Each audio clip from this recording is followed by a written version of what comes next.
Good afternoon, everyone. In today's class, this is our day 3. And in today's class, I'm going to start your lab setup. So if you will see here in this particular diagram, I will basically go through with the installation of VMware Workstation. Install the VMware Workstation, then the Palo Alto Firewall installation. Then we will do the EVNG installation on VMware. And if we will still get some time, then we will also install the EVNG on Google Cloud. Okay, so let's see. Now, meanwhile, guys, on my system, you can see I already have this VMware Workstation. Okay, I already have this VMware Workstation, and you can see couple of VMs is also there. Let me just close all of them. So if you will see, I have couple of firewalls, panorama. Oh, this is a working one. Okay, I have couple of firewalls. I have couple of Linux machines, couple of Windows, right? Then Cisco, CML, PNet, all servers, EVNG is also there, Windows server is also there. So what I'll do, guys, see, I'm right now I'm running Windows 16 Pro. So what you can able to do simply, in my case, I'm just removing my VMware from my system.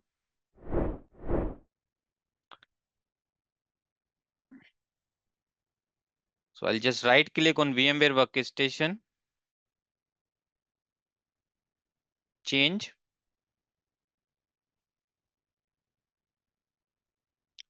You will get this particular wizard. Next, remove, save the following VMware configuration. I'm saving this information. Next, and remove. Click on yes.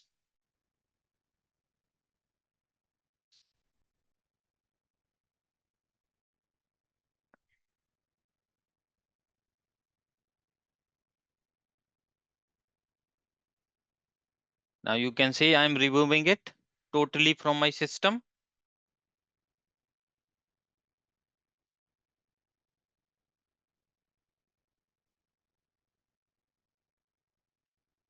So, guys, for Palo Alto Firewall Labs, everybody need to install VMware Workstation. This is the primary requirement.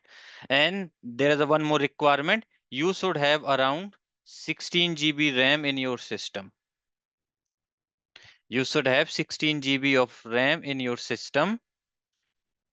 Then we have to install the VMware Workstation. Now, see, generally, if you will purchase any brand new firewall, okay, when you will purchase any brand new laptop, not firewall, sorry, if you will purchase a brand new laptop, you have to always check virtualization is enabled or not in your computer. Virtualization is enabled or not in your computer. So you have to open your task manager, go into your performance, CPU, and you can see here, you have to check this thing. Your virtualization is enabled or not. You have to make sure your virtualization is enabled. If your virtualization is not enabled, then what you have to do? You have to go to into this particular link. So I'm putting this link in the chat. Somebody please paste this link from this particular, or I can, let me just put here. Now, here basically, see how to enable virtualization on your Windows 10. It will applicable for Windows 11 as well.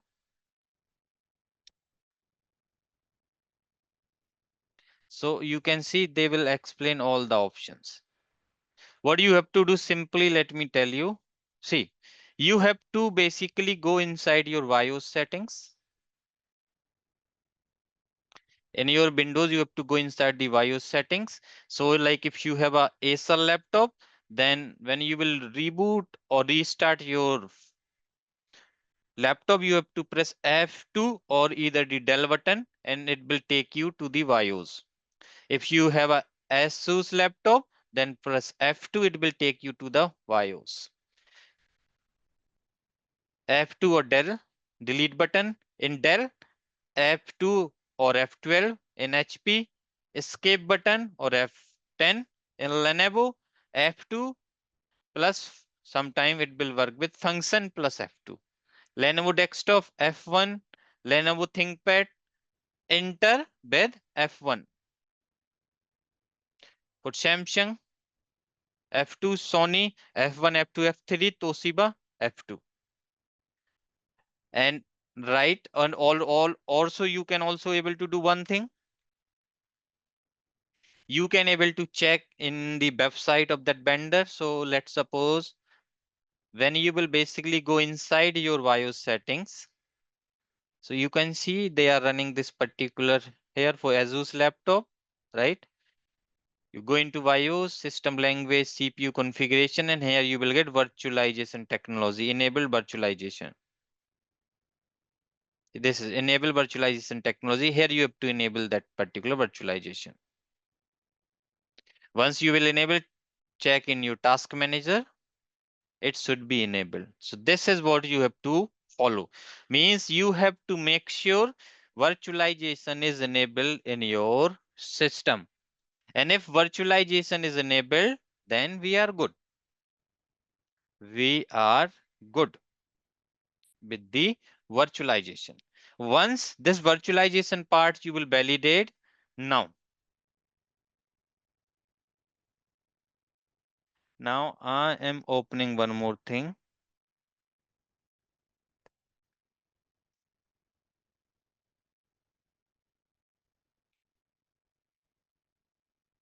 Now you need one software,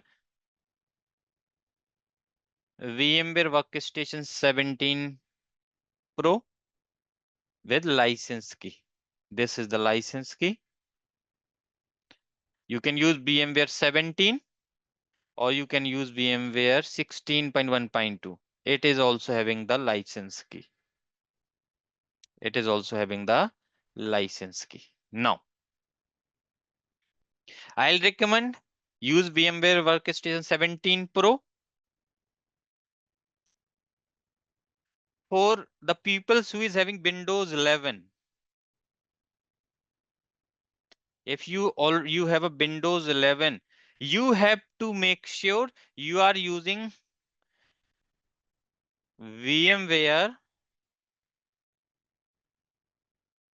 Workstation 16.1.x or above, or either you should use 17 and above VMware Workstation versions.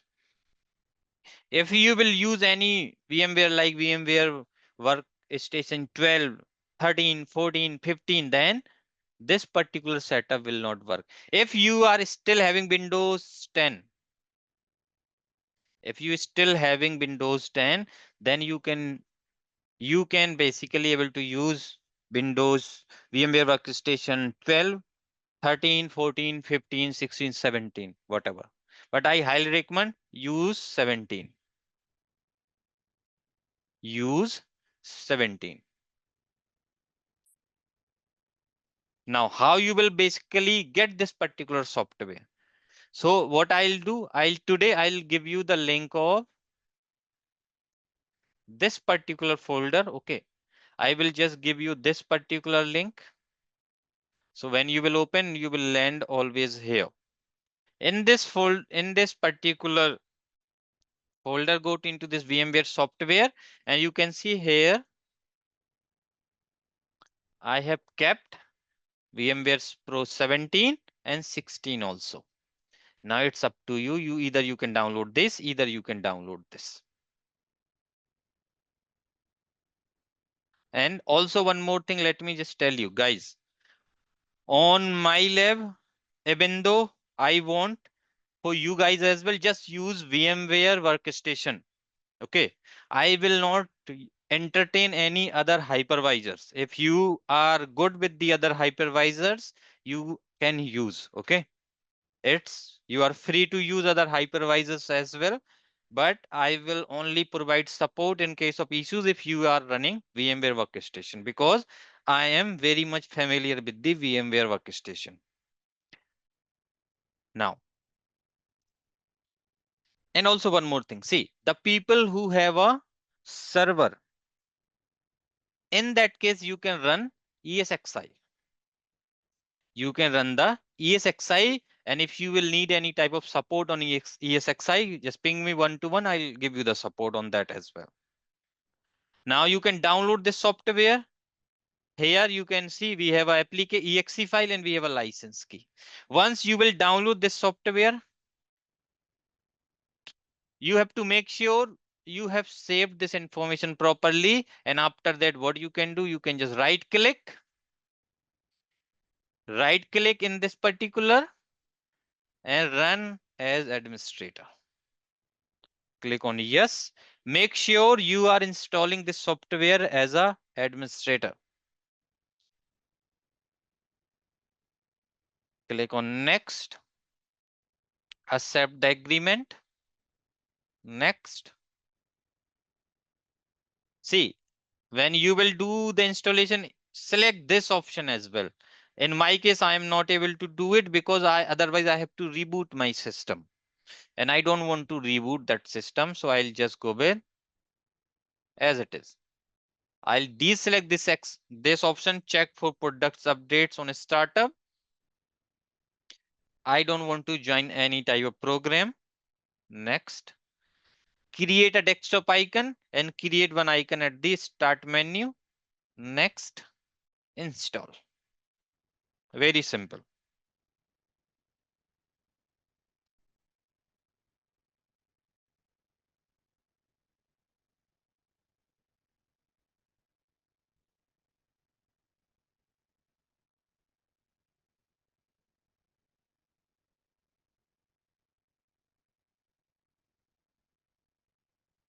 The installation is going on.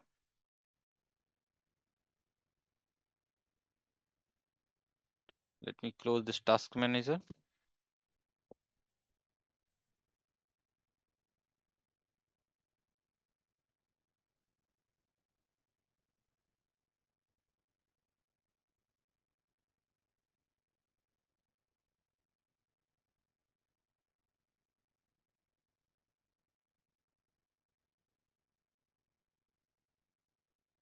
I also wanted to redirect towards one more thing. Now, if you have checked into the portal, I'm not sure right now you don't have a full access, so you might not able to see it. See, I have added this course, lab setup course by Hemu. If you will see this day one, here I have covered the same thing, how you can complete the installation of VMware Workstation in your laptop. You can also refer this particular video if you want.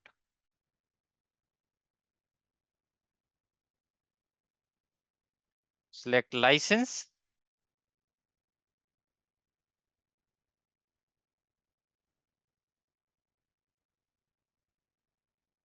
Copy this license key.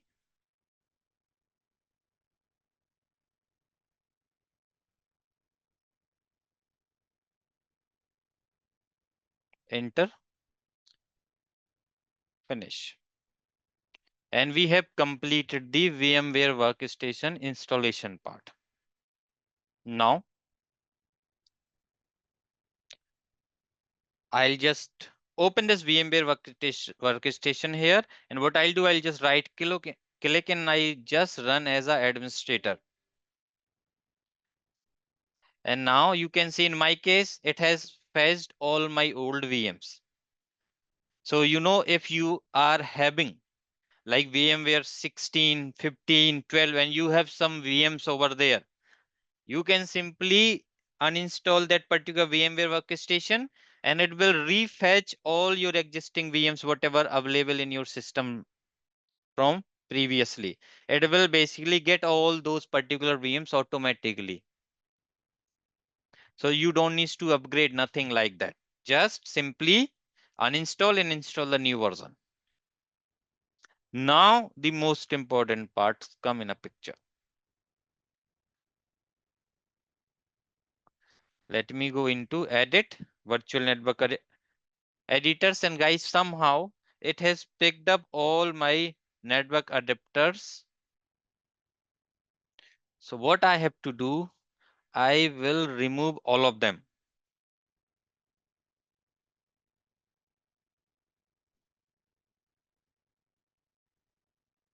I have removed all of them, only I kept one,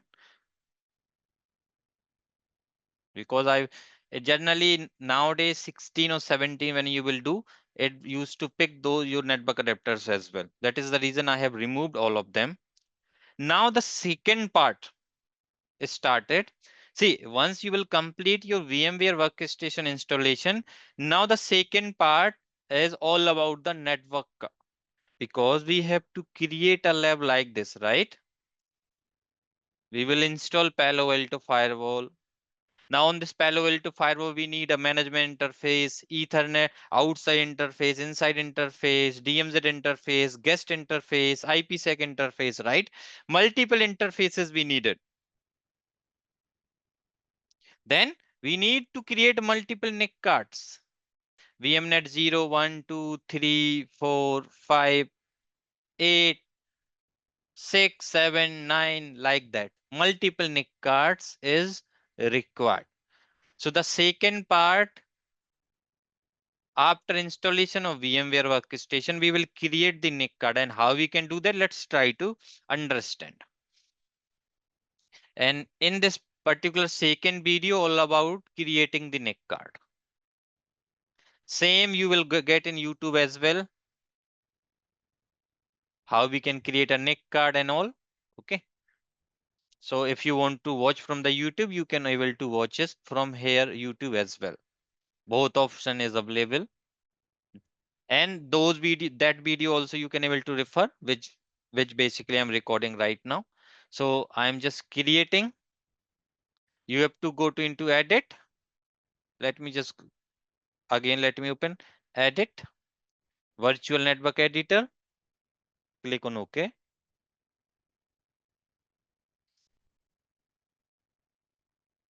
And guys, put your full attention here now.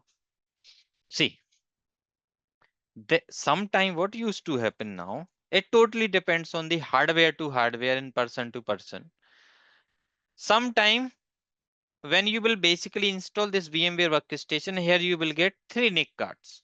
Sometimes you will get 2, sometime 3, sometime 2, sometime 1. By default, you will get VMnet 0. You will also get VMnet 8. Sometime you will also get VMnet 1. Like that, you will get sometime 3, sometime 2, sometime 1. So do not worry about it. You don't need to worry about it. What we will do, we will always add the NIC cards. So I'll add VMnet 0 is already there. So I will add VMnet 1. So simply click here, add network, VMnet 2, VMnet 3, VMnet 4. And you can see when you are adding, they are getting IP address, and by default DHCP is also enabled. 5 means your VMware Workstation act is a DHCP server now. It is acting as a DHCP server. If you will attach any computer, it can able to get the IP address 6, 7,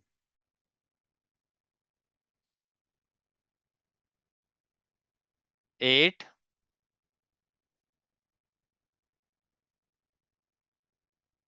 9.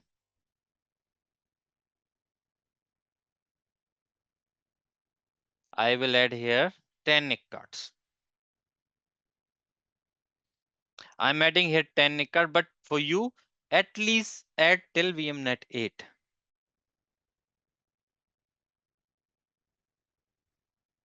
I'll go into VMnet 1. Or let me start with VMnet 0. Go into this VMnet 0. Now guys, tell me one thing. How many of you getting the internet through your Wi-Fi, Nick card? How many of you connected with the Wi-Fi? Your PC connected with the Wi-Fi. And how many of you are using the Ethernet cable for getting the Nick card? Getting the internet, Ethernet cable.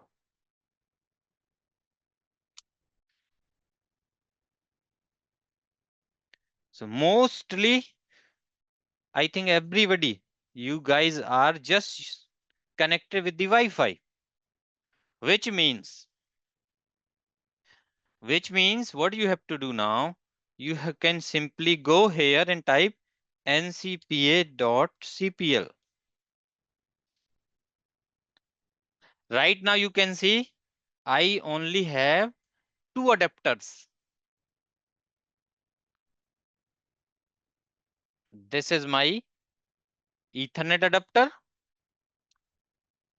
This is my Wi-Fi adapter. Right now, I am getting the internet from my Ethernet adapter because I have connected with the Ethernet cable. Right now, I am not connected with the Wi-Fi. So now, if you are connected with the Wi-Fi, you have to remember this name of your Wi-Fi adapter. What is the name of your Wi-Fi adapter? You can right click, properties. This is the name of your Wi-Fi adapter. Intel Wi-Fi 6 AX201. Go here and you can select your Wi-Fi adapter from here because you are getting the internet from this adapter. In my case, I'm not using Wi-Fi adapter for getting the internet. I'm using this Ethernet adapter starting with Intel or Ethernet connection. Intel or Ethernet connection. So I am basically selecting this adapter. Now, guys, this is clear. With VMnet 0, if you are using the Ethernet adapter, then you have to find the name of this adapter by going to the properties, and that particular adapter name you have to find here, and you have to call this one. You have to bridge.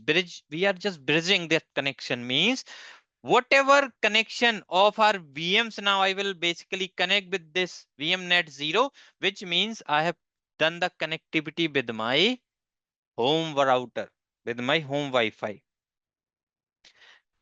In your case, who is using the Wi-Fi adapter, you have to select Wi-Fi here. You have to select Wi-Fi here. Just remember this thing because most of the students, they used to make the mistake here. They used to leave it like this automatic. Automatic will not work. Just select the proper adapter. If you are using Wi-Fi for internet connection, just select Wi-Fi. If you are using Ethernet, just select Ethernet. And you have to make sure you will not select this one. These are the virtual adapters. See, those are the virtual adapters. Okay. Physical NIC card adapter you have to select like I have done it. See, if I'll open, this is the name of my adapter. And I have selected the correct one. Once you will select this one, now you have to go into this VMnet one. Now guys, remember one thing. When you will go into this VMnet one, you can go here simply and just type. You have to make sure host only option is selected.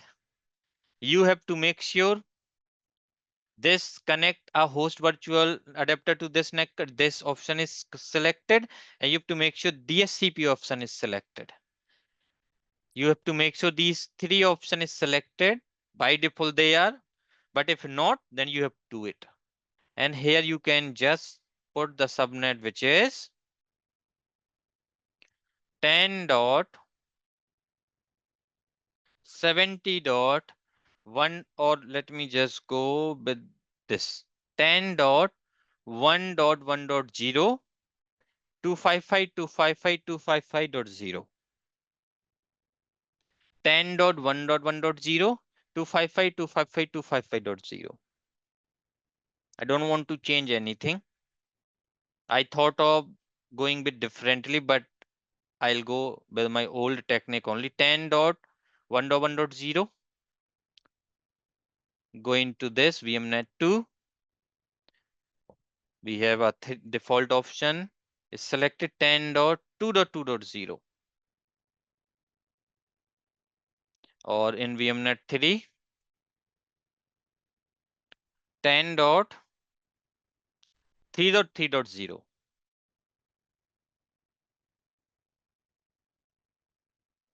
10.4.4.0.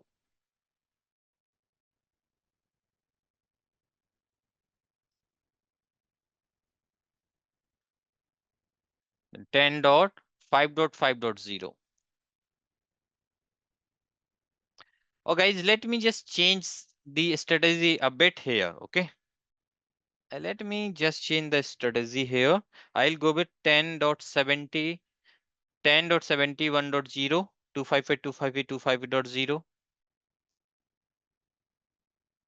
1070, 10.72.0,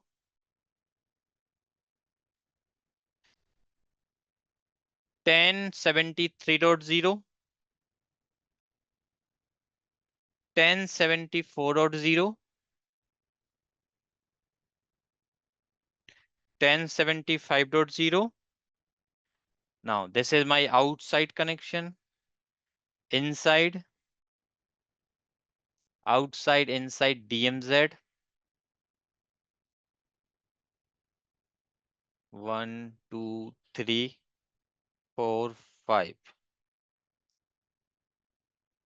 6, 7, 8.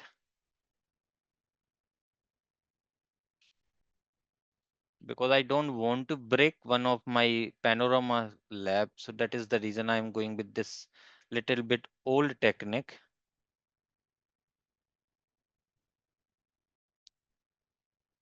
1, 2, 3, then 5, 6, 7, 9, 10. Okay, because I don't want to break the existing setup. So let me just go in this way.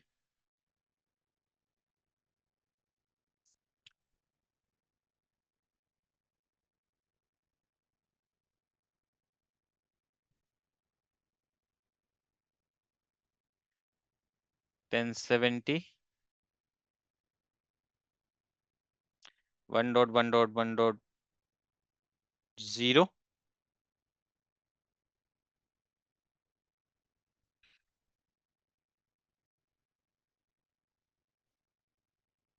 2.2.2.0,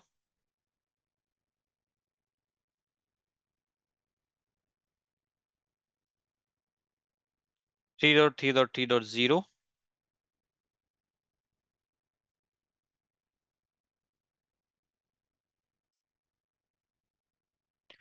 In VMnet 8, you have to make sure you have selected this net. And here you have to type 192.168.137.0, 255.255.255.0.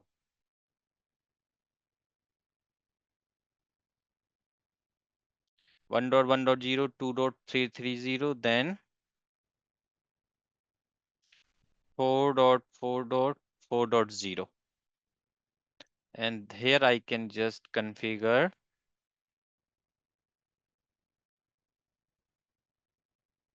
10.10.0. Okay, this is just I have just configured. I don't have any purpose of this network, but I have just configured if I want to add any type of testing environment or something like that. Or better, I can use here 99.99.99.0 series. Okay. So this this, and this I will use for the HA connectivity. This is my inside DMZ, DMZ1, 2, and this is also another network if we want to simulate. Okay, so we have this. So this is what we have to make sure our NIC card looks like this. Let me just show you one more time. In VMnet 0, guys, what we have to select in most of the time? We will select our physical NIC card, which we are using for getting the internet. In case of Wi-Fi, we will select here Wi-Fi. Name we have to read from here, and we will select the Wi-Fi. If we are having Ethernet adapter, then we have to select Ethernet. In VMnet 1, 10.71.0. In VMnet 2, 10.72.0. In VMnet 3, 10.73.0. Then 10.74.0. You have to make sure now remaining NIC card should be host only, except VMnet 8. VMnet 8 should be net adapter, and the subnet is 192.168.136.0. And you have to make sure here also information is updated properly. 192.168.137/20, 128, then 137.254. Okay. You have to make sure DSCP option is also configured properly for this subnet. And after that, just go click on apply. And as soon as now I have clicked on apply, you can see now those virtual see NIC card start adding on my physical computer.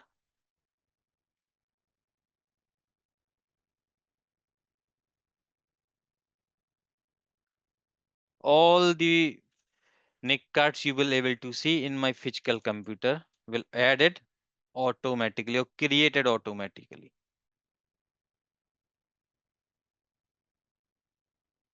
Just wait here, VMnet 8.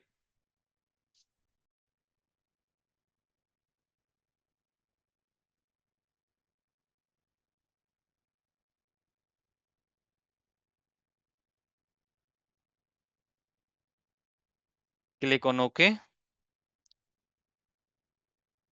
See, I got VMnet 1, 2, 3, 4, 5, 6, 7, 8, 9. Open command prompt, CMD. Let's try to validate. Type here ipconfig / all.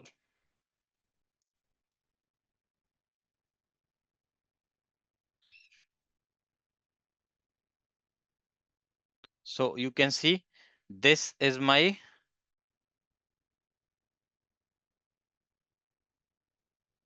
physical NIC card.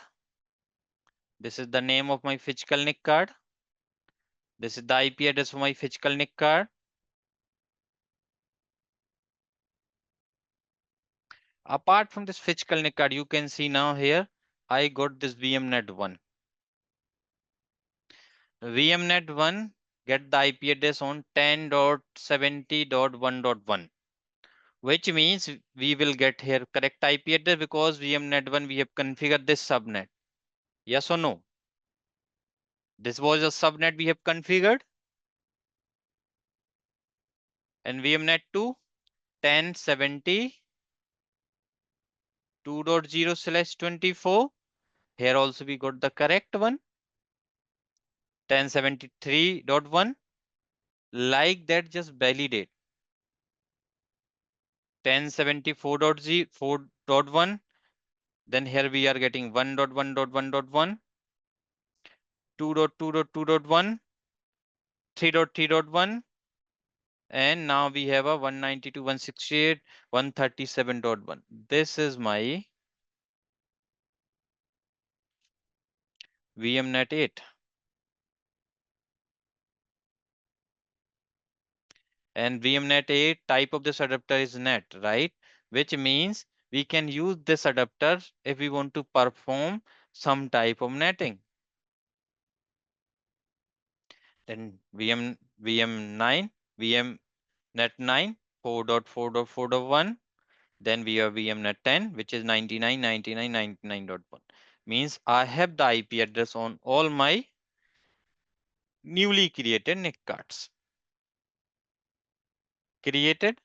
Now, NIC card creation is also done. We have completed two part. VMware Workstation installation and the NIC card creation.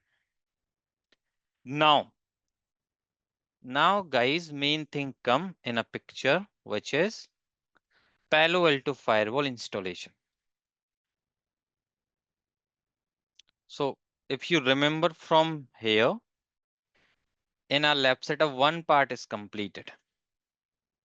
Now the second part is this. We have to install the Palo Alto Firewall in the VMware Workstation. Now, so this is a one type of lab setup. This is a type 1 lab setup. In this lab setup, what I used to do, I will basically run Palo Alto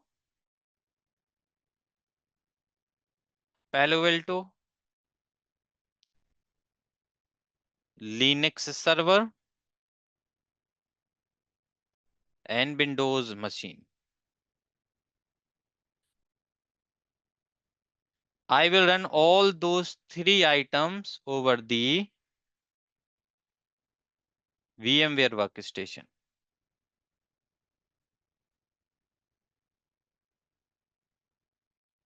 Okay. So now what we will do, we will do the Palo Alto Firewall installation, Linux server installation, and Windows PC installation. And all of them we will run on VMware itself. No EVNG, no GNS for this. Just remember now. Now guys, see. I highly recommend we have a PanOS 11.1.x. This is the stable version as of now, and we will also use the same version for doing our practicals. So if you are installing 11.1.x, at least give minimum 8 GB of RAM to your Palo Alto VM. If you don't have enough RAM, like you are not having 16 GB RAM, and if you just have only 12 GB of RAM in your PC, then instead of 11x, you can install 9x. 9.1.x, like 9.1.6, because this PanOS will take around 5.5 GB of RAM and will work properly. Okay, so what I'll do, to do the installation, we need a Palo Alto Firewall OBA image, from where you will download this image. So you can see, I already have this image here. I will install 11.1.4. Let me right click. Its installation is very simple. Right click and open with VMware Workstation. Simple.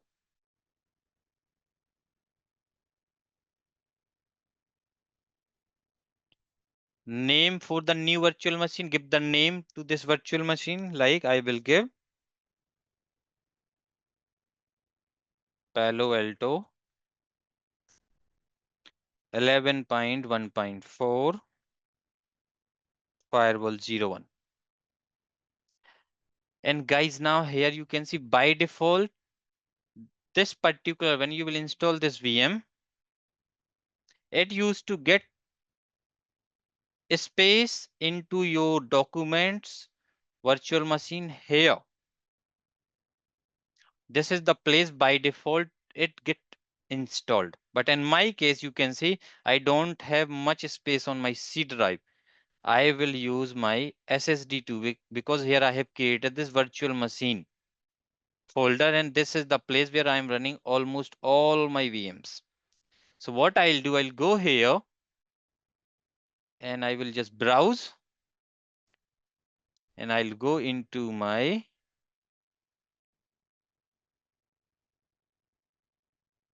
this PC. I select my SSD2 virtual machine, and here I will create a folder, or you can just give the name, make a new folder, give the name Palo Alto 28th June batch.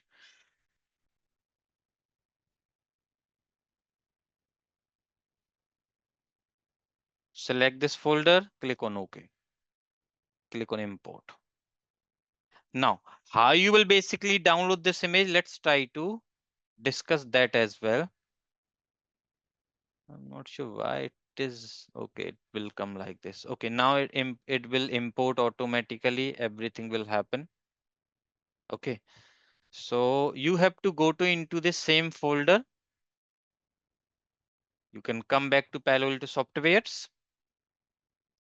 Go into this main root location, and you can see here Palo Alto images. And here you can see Palo Alto 11.1.4 is already there. It is around 5 GB of RAM. It is around 6 GB of size. Download this OVA file, and you have to just once download will complete, you have to right click and open with VMware Workstation. If you want to install 10, 10 is also available. 10 is also available. 9 is not there. What I'll do? 9 I'll just upload. 9.1.6 I will upload. I have on my, I think on my another system. So I will get it from there and I'll upload. So this is the place where you have this image. And as I mentioned 2-3 times, all those image links and everything I'll share in your WhatsApp group after this session. Okay. So do not ask this thing again and again. Palo Alto images here. Got it? Now. And I think, see, Palo Alto has been imported successfully. Now, if you will see here, click on Edit Virtual Machine Settings. By default, Palo Alto will select here around 5.5 GB of RAM, 2 processor, 60 GB of SSD, and you will only able to see 3 adapters. Do you think these 3 adapters will able to fulfill our requirement? First one is your management, then second one is your Ethernet 1x1, Ethernet 1x2, like inside and outside only. How we can add the new adapters here so we can simulate the DMZ. We can simulate guest, HA interfaces and all, right? So what we have to do now, now we have to see this is the default configuration. Now we have to change. Give minimum 8 GB of RAM here. Because I have enough RAM on my system, so I always give here 16 GB. Processor, leave it default, which is 2. But what I used to do, I have 2 processor on my system. You can always check your system resources. CPU, you can see I have 1 socket and I have a 6 core on that socket, and there are around 12 logical processor I am having.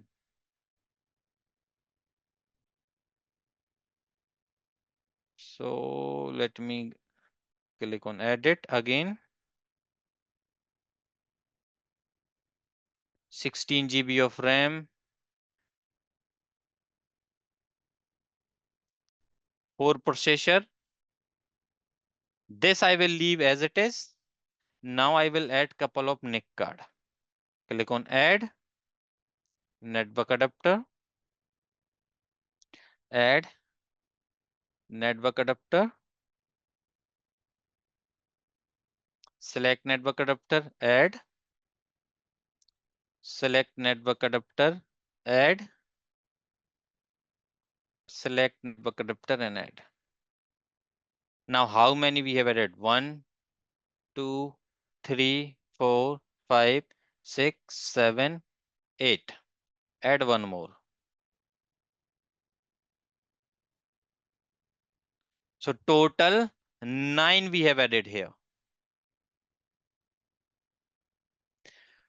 One is management and other 8 are your data interfaces. Starting from Ethernet 1 by 1, 1 by 2, 1 by 3, 1 by 4, 1 by 5, 6, 7 and 8. Remaining are your Ethernet 8 data ports. Now this is what you have to do. You have to make sure you have total 9 network adapters. And always make sure, now this is the most important one. Your first adapter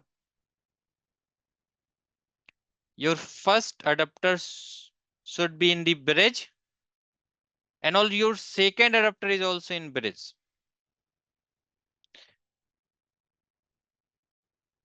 Or if you don't want to keep it bridge, then your this particular adapter, network adapter, is your first one is net. So we can make management interface connected with the net adapter. Then this is the bridge. And after that, we should have a custom VMnet 1.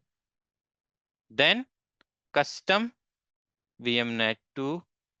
Then custom VMnet 3. Then custom VMnet 4. Custom VMnet 5.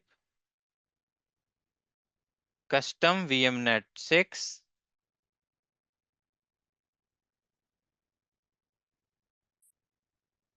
VMnet 7.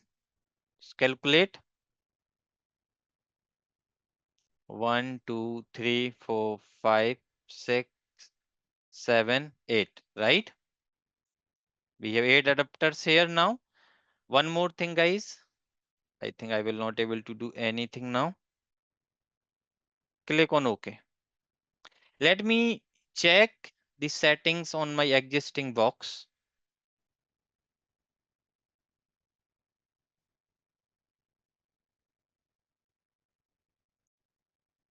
One, 2, 3, 4, 5, 6, 7, 8, 9, 10. So here we have a 10. So let me just add one more, because I will activate license on everything on this box. That is the reason. So now just add one more, click on add and add one more network adapter and just make it this as a VMnet 9.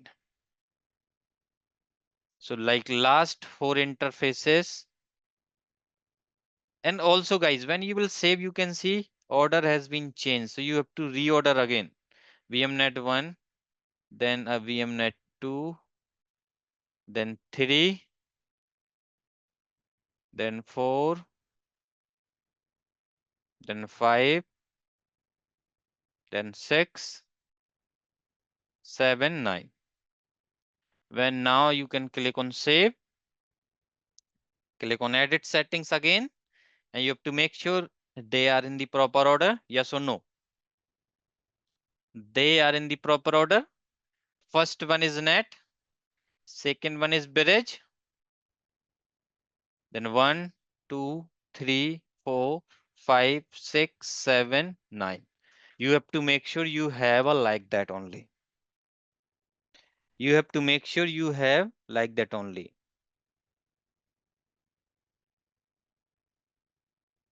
Now, if you guys if you don't want to see, I have given here proper processor because I need to activate the license, but you can leave it default. Leave default this processor settings in your case. Memory, you can give 8 GB. I am giving 16 GB because I have enough RAM on my system. Now click on OK. See, order is properly now. Remember one thing.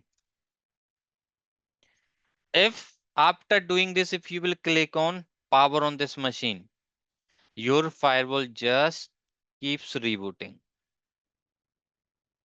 What it will do, it will keeps rebooting, because in start initially, by default, this particular OVA image, which we have installed in VMware Workstation, it is basically designed for ESXi. This image by default designed for ESXi. Okay. But we have installed on VMware Workstation. So the type of this and this is BMX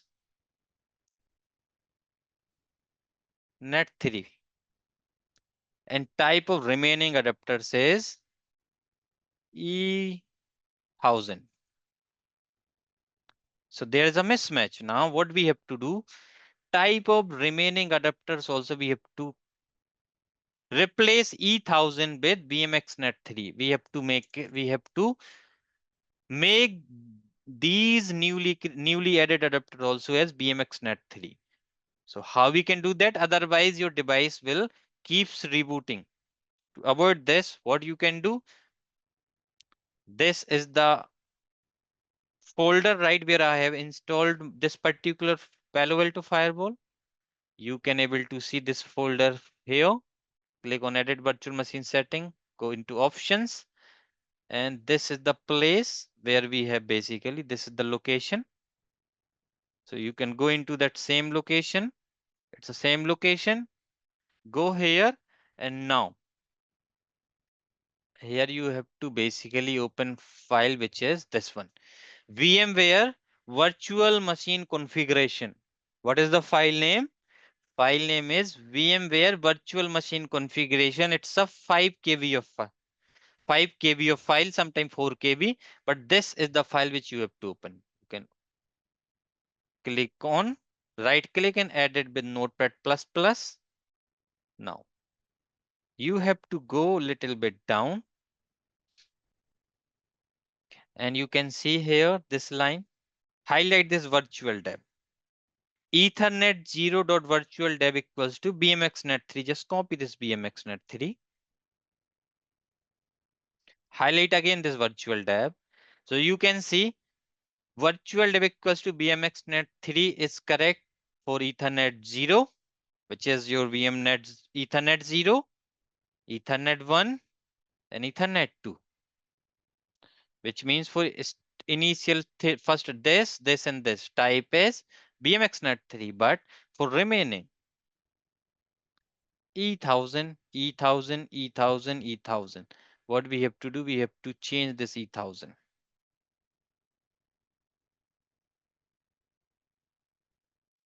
We have to remove this E1000. We have to put BMXnet 3. Do not replace all.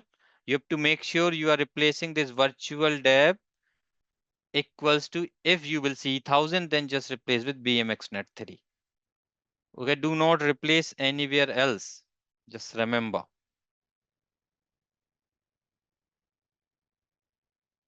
Now you can see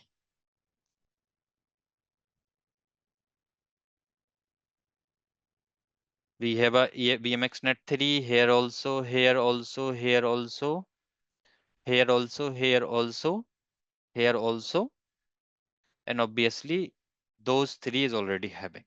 This is what you have to do. Once you will complete that part, click on this save button or Control S, close.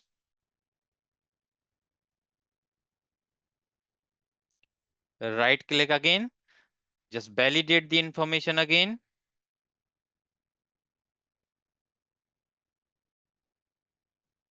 Yeah, it's correct, right? Now, once you will complete this revalidation, now go here and power on. Just go and power on this particular machine.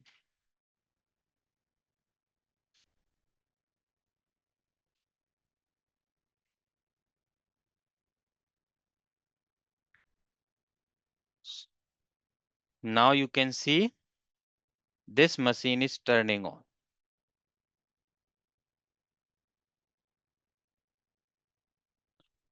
It has fetched the time. This is in the UTC time zone. It will fetch everything now. Meanwhile, this booting is going on. You don't need to worry about the booting and all. Let me just tell you what I have done. What I have done basically,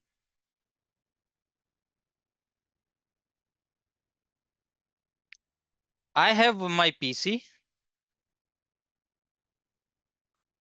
My PC have, for your knowledge right now, just single Ethernet NIC card, because another NIC card I have just disconnected. Okay, generally, otherwise I have two NIC card on my PC. So one is out of picture right now. Okay, so this is my NIC card one, which is a Ethernet NIC card. From this NIC card, I have a connectivity with my home Wi-Fi. Okay, I'm getting the internet through this NIC card on my PC. On the same PC, what I have done, I have installed VMware Workstation. So this part you can able to see. This is the VMware part. Now on my system, I am running some type of hypervisor. What is this hypervisor? I am running a VMware hypervisor. Now this particular VMware hypervisor, what I can able to do, on top of this hypervisor, I can run multiple type of machines. I can run Palo Alto, I can run Linux, I can run Windows, all those type machines I can run on top of this hypervisor. Means now in this VMware workstation, I have created this VMnet 8, VMnet 0, VMnet 1, 2, 3, 5, 4, 5. I have also created 6, 7, 8, 9. Yes, but till 5 is enough just for the explanation purpose. Now, after creating the NIC card on the same VMware workstation, what I have done, I have installed the Palo Alto Firewall. What I have done, I have installed the Palo Alto Firewall. On this Palo Alto Firewall, I have added couple of interfaces like management interface, Ethernet 1 by 1, Ethernet 1 by 2, Ethernet 1 by 3, Ethernet 1 by 4, Ethernet 1 by 5, 6, 7, 8, 9. I have added those 9 interfaces on my Palo Alto firewall as well. Means 9 Ethernet interface and there is a one management interface. Total 10 interfaces is there on my firewall. Now what I have done, if you remember,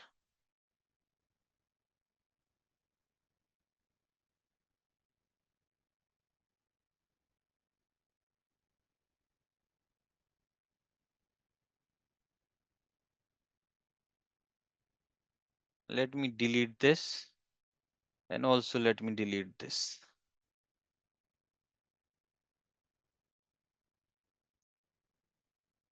You can see installation has been completed almost. So guys, whenever you will, if you are watching this screen, once you will able to see this login prompt very first time after installation of all the files, when you will see this screen first time, wait at least 5 to 10 minutes. Wait at least 5 to 10 minutes and after that only enter username and password. Admin, admin.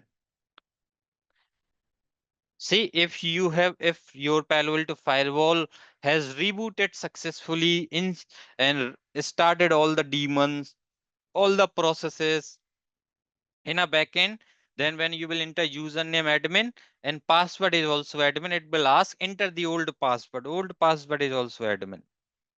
It will ask to change the password. Enter the new password. So I'll just configure admin add 123. Admin add 123. Let me tell you what I have done here.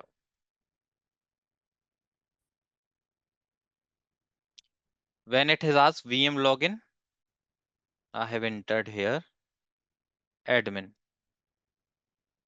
When it has asked the password, what is the default password for Palo Alto Firewall? Admin.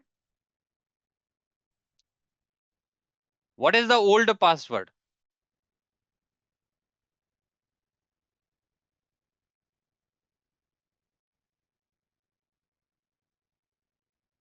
Admin. Then enter the new password.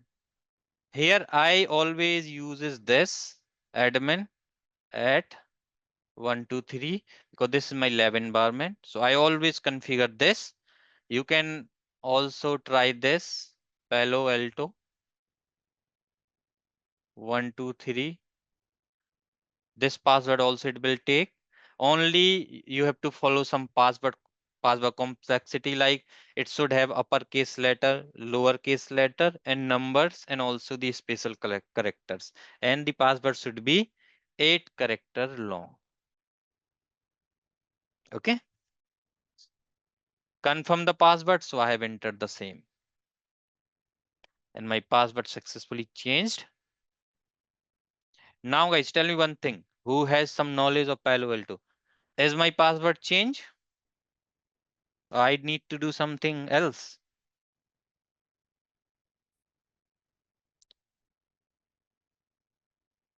So some of you like Amit, sorry, Ahmad, Oshama, and Vijay, Tipanju, you are right. We have to always do a commit.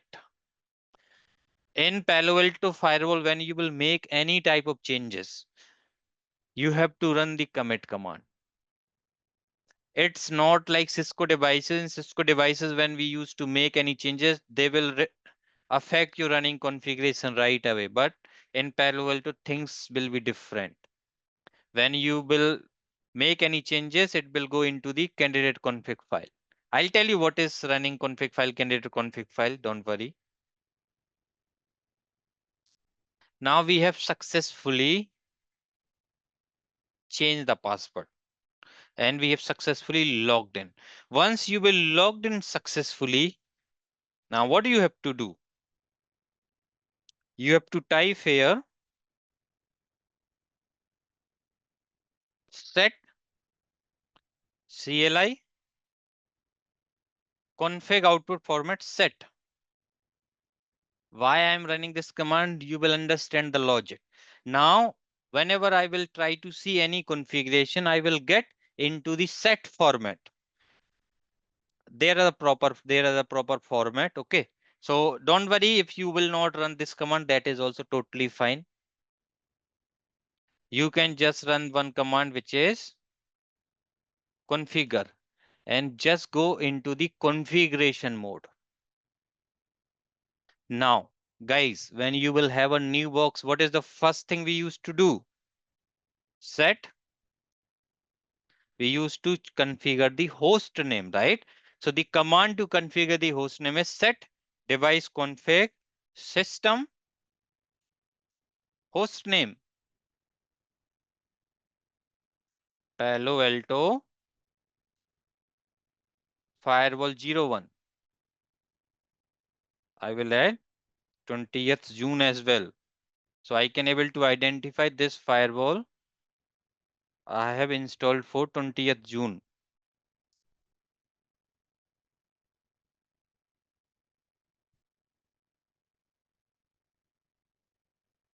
Now, after that, after host name, what we used to configure? Domain name, type here domain. Configure the domain name, lab.local. If your company is xyz.com, then you have to configure xyz.com here. Then time zone. What is your time zone? I'm in Asia, Kolkata. I'll convey somebody in Other time zone like, see, we have Africa, America, all the time zones is there. You can select whatever you want.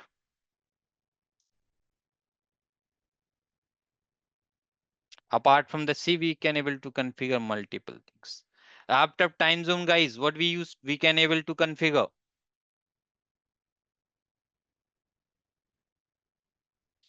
management interface, right? Because this is what we want to do to get the initial access. So by default, guys, let me show you something. So run so interface management. If I run this command, you can see by default, it has received this IP address, which is 192.168.137.128. It has got this IP address by default. Subnet mask 255.255.255.0 and default gateway 192.160.137.2.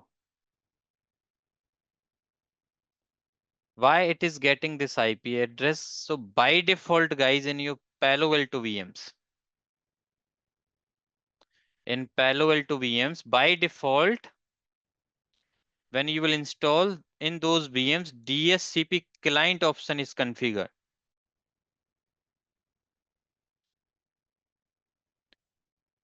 Means if we have a DSCP in our environment, then what they can able to, they will try to send the request towards the DSCP server. They will start sending the discover message just to get the IP address.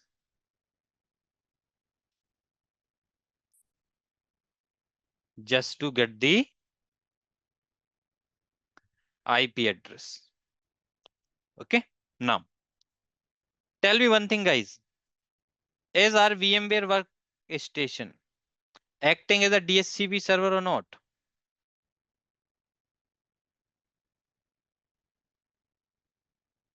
It is acting as a DSCP server.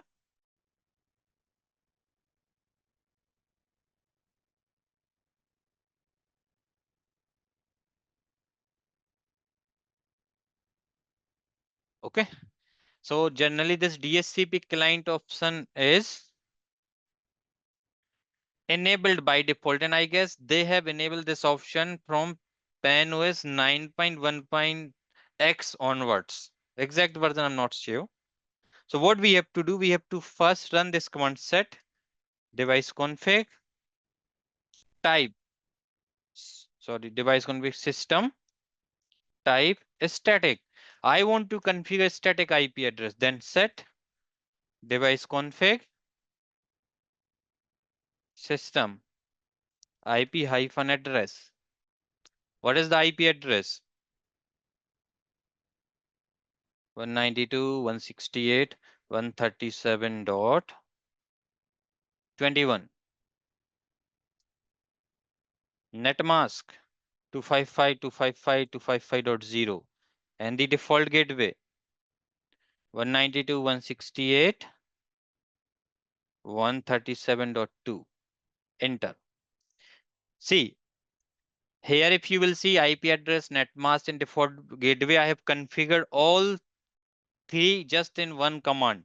We can also able to configure like this: system IP hyphen address, like IP address separately, then net mask separately,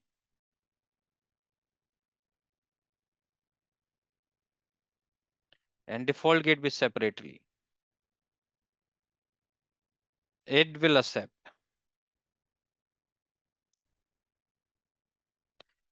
In this command, I can also able to configure DNS servers primary 8.8.8.8 secondary 4.2.2.2, or we can configure DNS separately. DNS servers primary 8.8.8 secondary 4.2.2.2, enter. Once DNS is configured, now what is the next thing? NTP. NTP server, primary, NTP server address, 0.n.pool.ntp.org. Here I am configuring the public NTP server. In production environment, generally they have a separate NTP servers, internal ones. So those IP you have to configure. Secondary NTP server address, then 1.n.pool.ntp.org. Once you will complete that, hit commit.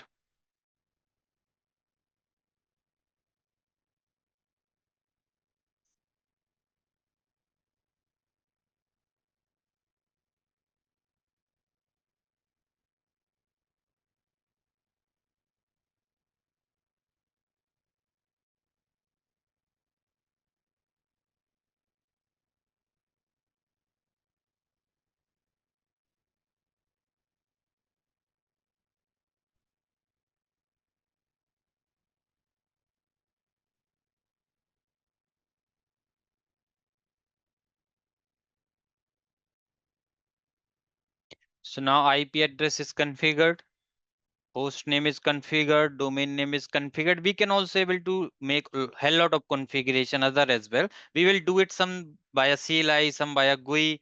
Everything I can able to do it via GUI. I can able to do it everything via CLI. All options are there. So I will use mixed strategy so you can able to understand. Now, what is the IP address you have configured? Type that IP address.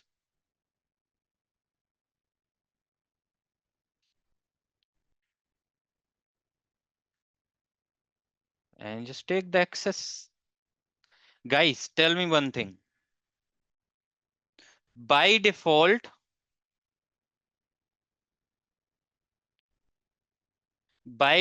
on my Palo Alto Firewall management interface, where we have configured all those IPs, what are the services is enabled?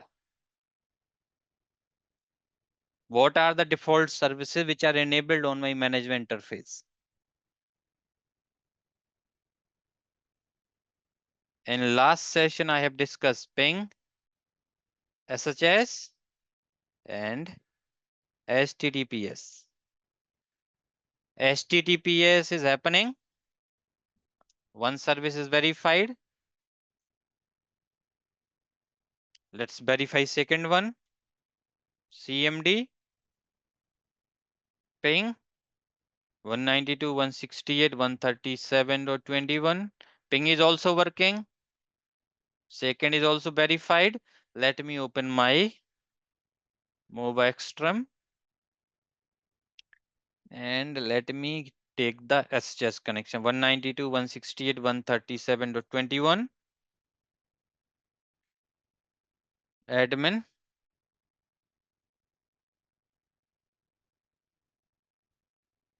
Password is admin at 123.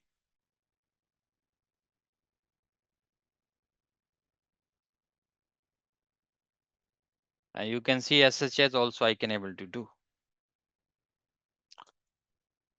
Set C. Now let me tell you the meaning of set command. If I'll go into this configure here, and if I want to run this command, so device config system, if I want to see the configuration, you can see I am able to see this configuration into this format. So what I'll do, if I want to just see the configuration in the set format, I will run this command set CLI config output format. You can see we have a 4 format: default, JSON, set, XML. I just want on set format. Configure.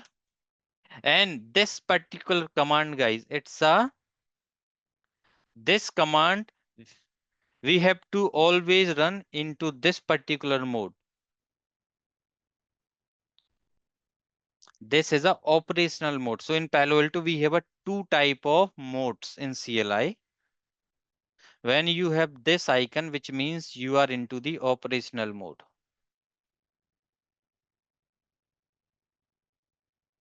And when you are into this, which means you are at the configuration mode.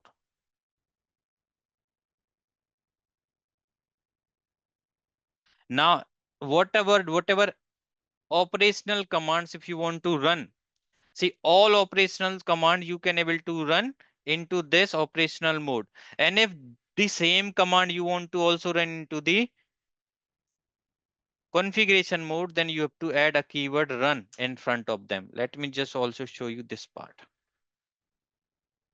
Type exit. Now, right now I'm in operational mode. If I will issue this command, so system info, very nice command. The very first command which you will learn in Palo Alto. This command will give you the details of your device host name, IP address, net mask, default gateway, IP assignment, static. You will also get the MAC address, CPU ID, UUID. These two IDs we needed for activating the license into the support portal. Memory details, VM mode, software version, package details. Entire details will be there. Means this command will give you all the information which is available when you will log in into the GUI.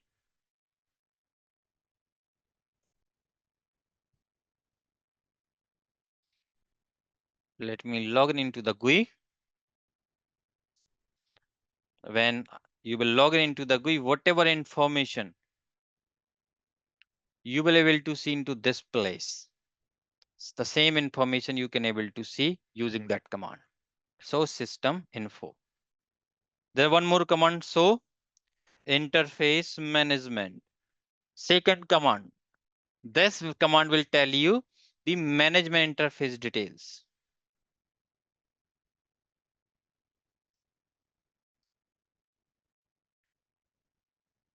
This command will tell you what are the admins available in this computer. So admins all. Here you will able to see the management interface detail. Now I'll go into this configuration. Now if I want to show you something, let's suppose I want to run this command. So system info. See, command will not work. But if I will add here run keyword, see, I can able to run. Same with so interface management. See, it is not working, but if I add the run keyword, it will work. Also one more thing. So device config system. See, now our configuration into the set format. Previously, we will not able to read it properly, but now we can able to read it properly. Now we can able to read it properly. So this is how, guys, we can able to get the CLI template. Now this is my CLI template. I can copy, I can make some necessary changes. Now let's try to go into the GUI. So we have a tab, we have a dashboard where you will be able to see logged admins. Here you will be able to see who has logged in, like one connection with console, two connection with CLI, and one connection with web. Here you will see the management CPU utilization, DP CPU utilization, session count. Here you will be able to see your number of interfaces, Ethernet 1 till Ethernet 9. But I will not discuss anything of those tab as of now. Go into device tab, setup. Device setup, this is only required for us as of now. Now guys, if you remember, we have configured the host name. You can go here and you can able to change the host name. Like I don't want to configure this host name. Let's say I want to configure host name like this, like PA firewall.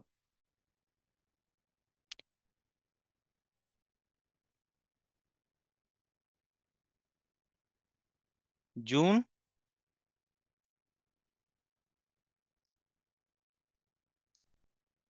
PA firewall June, or like PA firewall lab 01, PA firewall 1 lab. You can change the domain name, configure the login banner. Get the login banner from internet. Login banner for network device.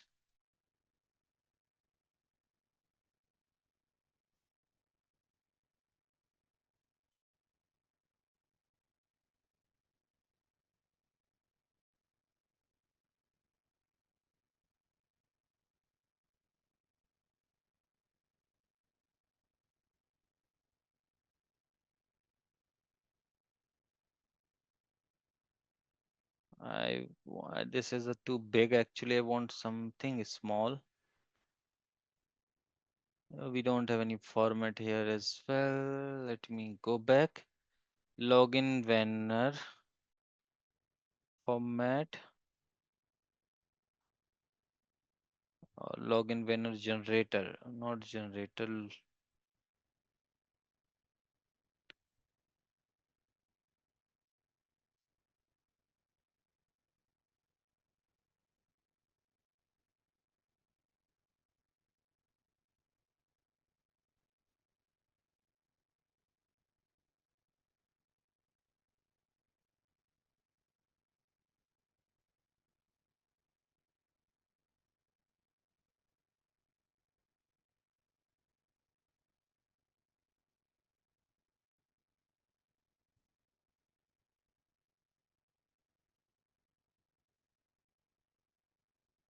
Okay, they are also not providing any format.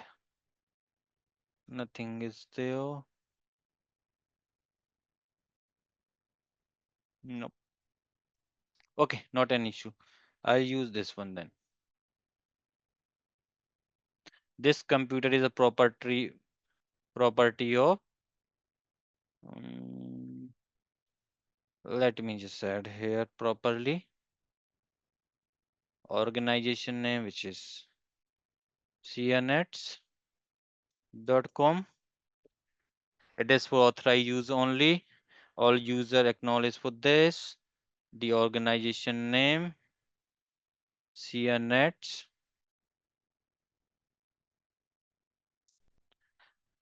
Accept your use of the information policy and all.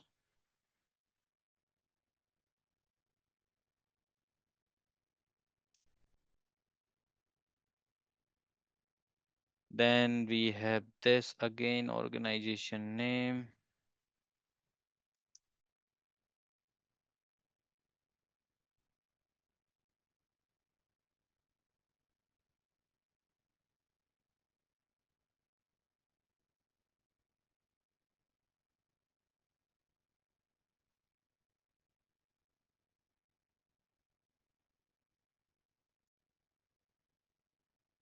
Network security team. Okay.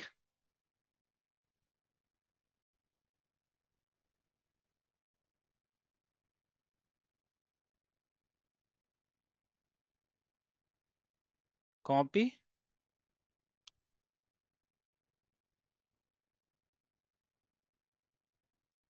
and paste.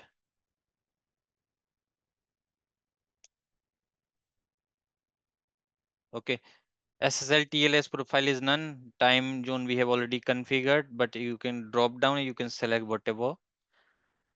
Latitude, longitude, if you know, you can configure that as well, not required generally. This is for advanced configuration. We will see later. Click on OK.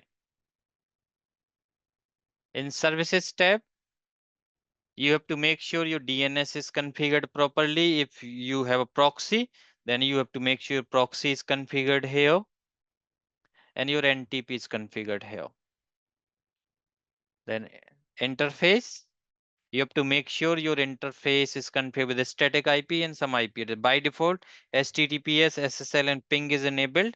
And right now, anyone can able to do ping, SSH, and HTTP. So what I want to put some restrictions only this particular subnet, and here I will put jump server subnet. Because generally in production environment, either we have a BDA environment or the jump server environment from where we used to access, right? So I will put that particular details here. So only people, if he belongs to this particular subnet or this particular subnet IP, then only he can able to access your firewall via the management interface IP.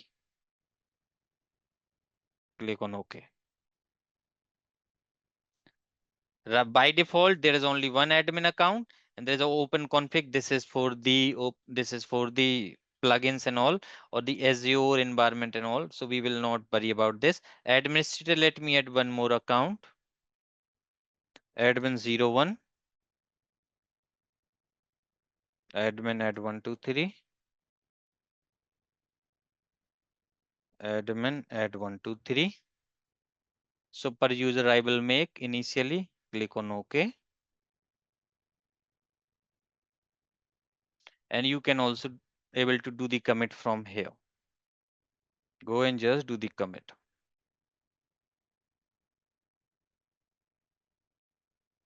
Whatever configuration we have done, if you will type this, so device config system, you can able to see the entire configuration which you have done so far. So just copy this configuration.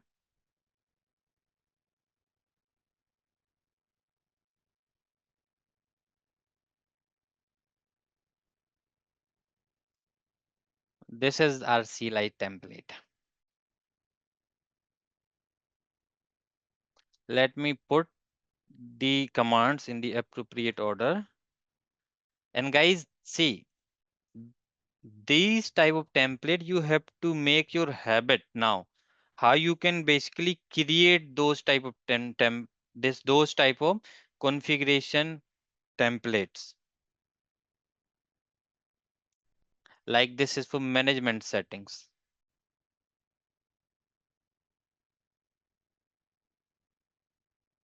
Here you will see some default configuration as well. Like this is the default. This is also default. This is also default. So I will delete.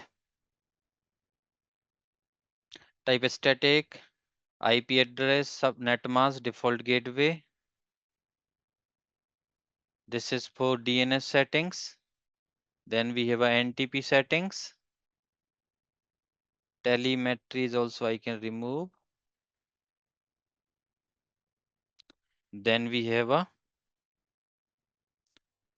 network banner.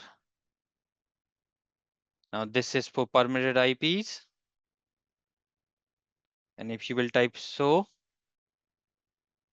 device config. So right now, if you will remember, we went inside this system, go into settings.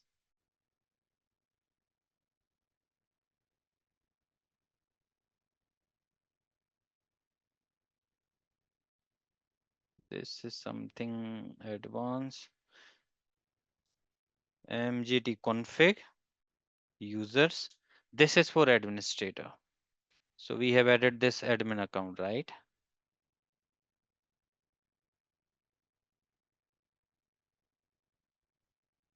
So this is for admin account. If you are not able to understand, don't worry. When you will do those practicals, see, this is a something practicals, okay? When you will perform those tasks, then only you will understand. Guys, this login banner is very big. Okay, so let me do one thing.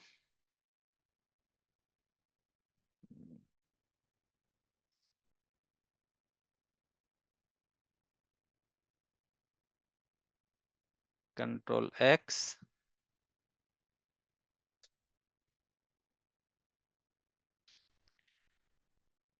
Okay, this is what my CLI script.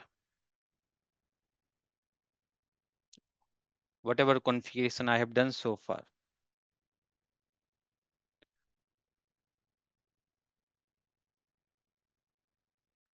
See, it is also not going into the chat because there's some limitation. So I can go till here. Control C, Control V.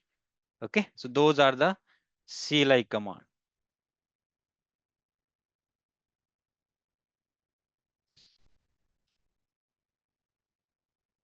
Now guys, with regards to the Palo Alto Firewall installation, you have to make sure when you will do installation in your lab, you have to make sure whatever task I have done, I can able to access from GUI. I have configured the basic configuration. And guys, you know, generally this Palo Alto Firewall, it comes up with the base license. Okay, you will not have any license here. It just have a base license. So 80% practicals you can able to perform without license. You don't need a license for all the practicals. If you want to basically purchase all the license, then you can reach out to me separately. I know somebody who can help you with the license. So he will give you the license with 5 years warranty. So if you need any support on that, you can let me know. Okay. Now guys, let me also show you how we can activate the license, because this is also most important part in VMware. So what you have to do, you have to basically share this CPU ID and UUID. You have to share this CPU ID and the UUID. And this UUID and CUID you have to register into the support portal. And after that, you have to basically go to into this license tab. And you can basically able to activate the license using the auth code. So what generally auth code you will receive like this, like I45217. Like this, you will get authorization codes. You have to make sure you will click on OK button. It will try to fetch the license.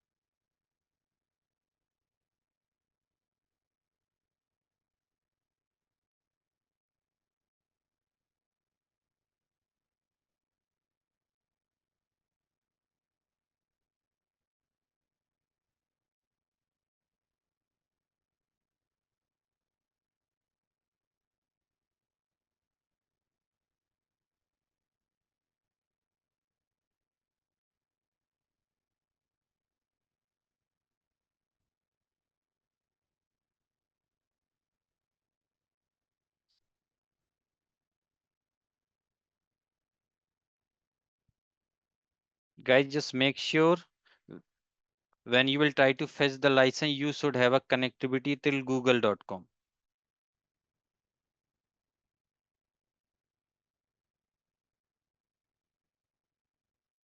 And right now, I don't have that connectivity, which is a problem for me. Ping host 192.168.137.2.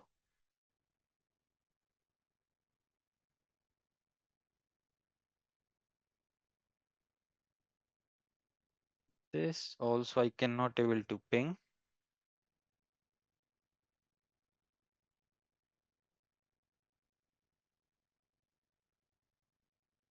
Okay, one is pingable, which is fine. I should able to ping to Google. So sometime you will not able to ping this Google. So you know it's not a firewall issue. Type ncpa.cpl here. Open your Ethernet NIC card.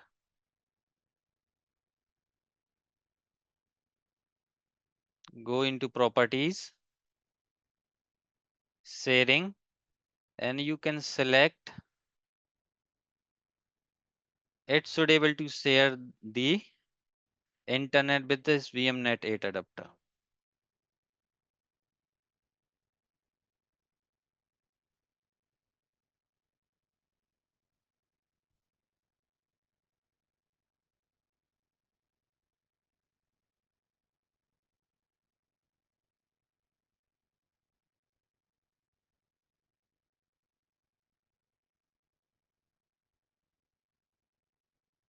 Ping host google.com.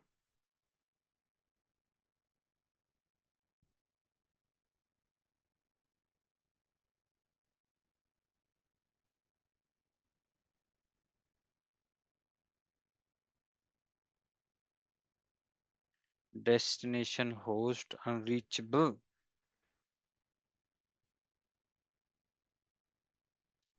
So interface management, let me just check. 192.160.137.2. This is fine. It should work.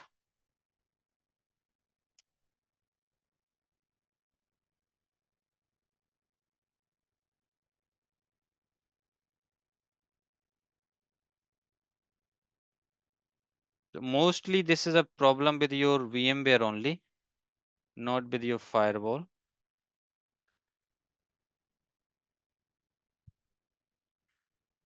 Let me open my virtual network editor here.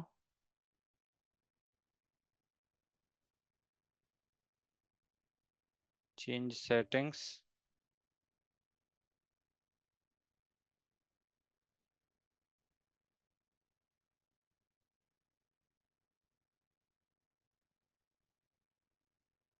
Okay, it is configured properly.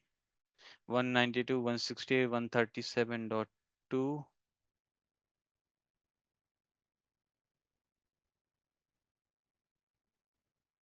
DSCP is also configured properly.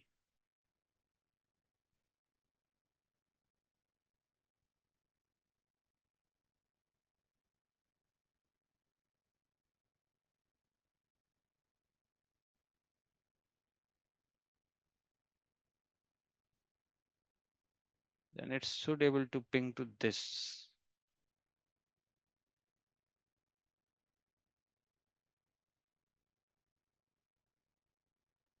Disconnect, reconnect.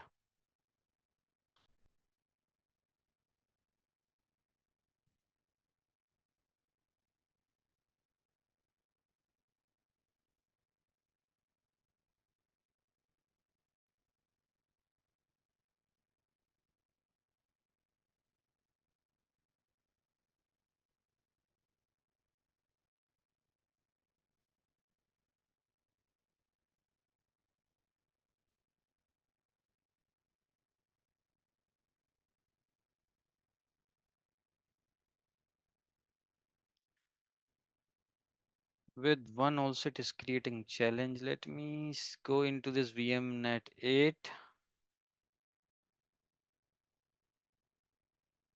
Configuration wise we are good. Disable, enable.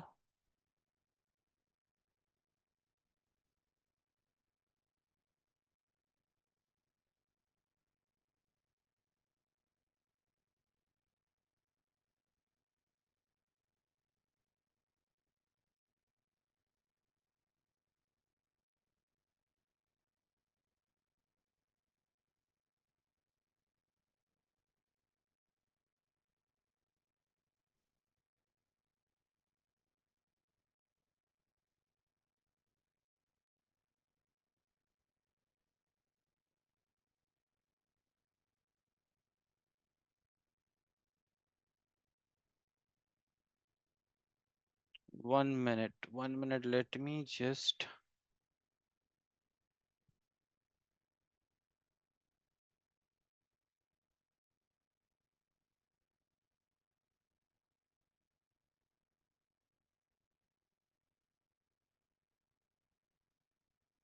Might be from my system it will not work because I do have a firewall on my PC.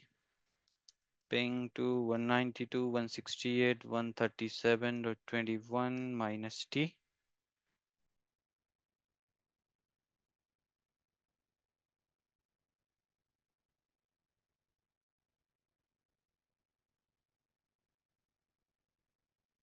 Properties, sharing.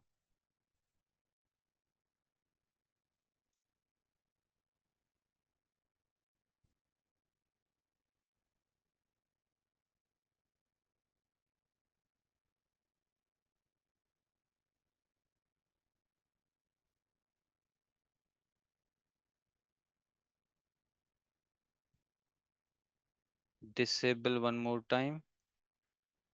And it is happening mostly with this adapter only.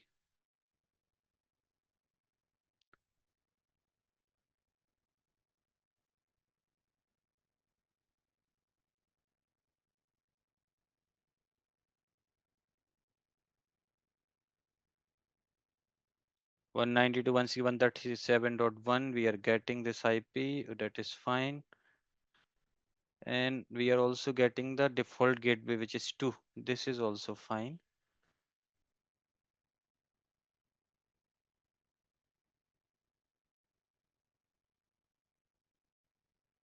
Disconnect, reconnect.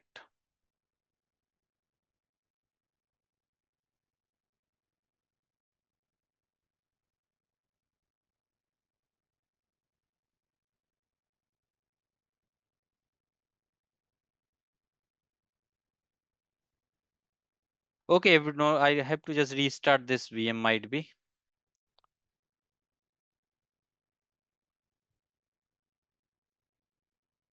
I will not do any troubleshooting here.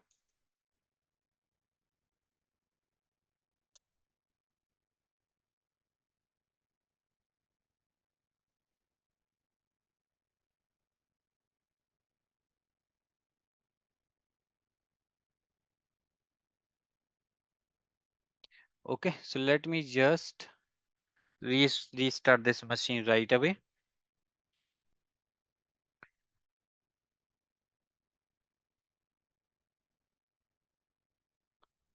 It will go through with the restart.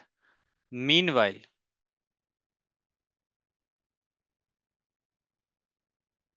we have configured the correct range. Sometimes we will configure the wrong range, then that is also the problem. Okay, cool. So it is restarting now. What I'll do, let me start my Windows machine because now I have to build a setup like this. So what I'll do, I will install one Windows machine and I will install one Linux machine. So when you will go into the software folder here, I will basically upload this Windows machine. This is a pre-installed image. You have to just select this and you have to just open with VMware Workstation and your job is done. Give the name test PC. I'm giving this name delete so I can able to delete it later because I already have multiple VMs. I don't want to add extra VMs here.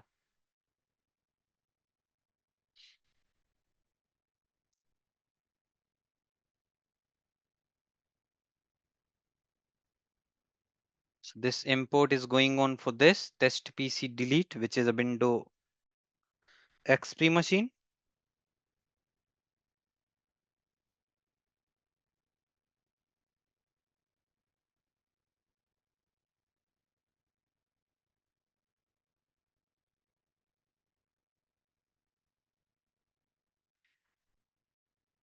And guys, don't worry if command you are not able to copy, you just wait. I'll share in your WhatsApp as well. Even though you don't need it, you can create those template because I have already explained the way how to do that. Go here, edit, and you have to make sure you will basically configure this VM on VMnet 1. Use all those settings default. It will work with 112 MB of RAM. Very lightweight machine. Start, and your test PC is ready. In similar way, like this test PC, I have also this Linux server. You can select, open with VMware Workstation. Give this name, server 01. I am adding this delete tag so I can able to delete later. And you can see now my Windows machine is ready and my server is also ready. And we are good to go with the Palo Alto practicals now. These are the three machines I needed. Now see, I will install one server. If you want, you can install one server more, like I have a server 1, 2, and 3. You can also install similarly. Server have a username which is VMware and password is also VMware. Done. Go here, IPA. It has the IP address which is 1072.101. If you want to install one more server, same VM, you can just go and right click and open with VMware. Server 02. Delete. Import.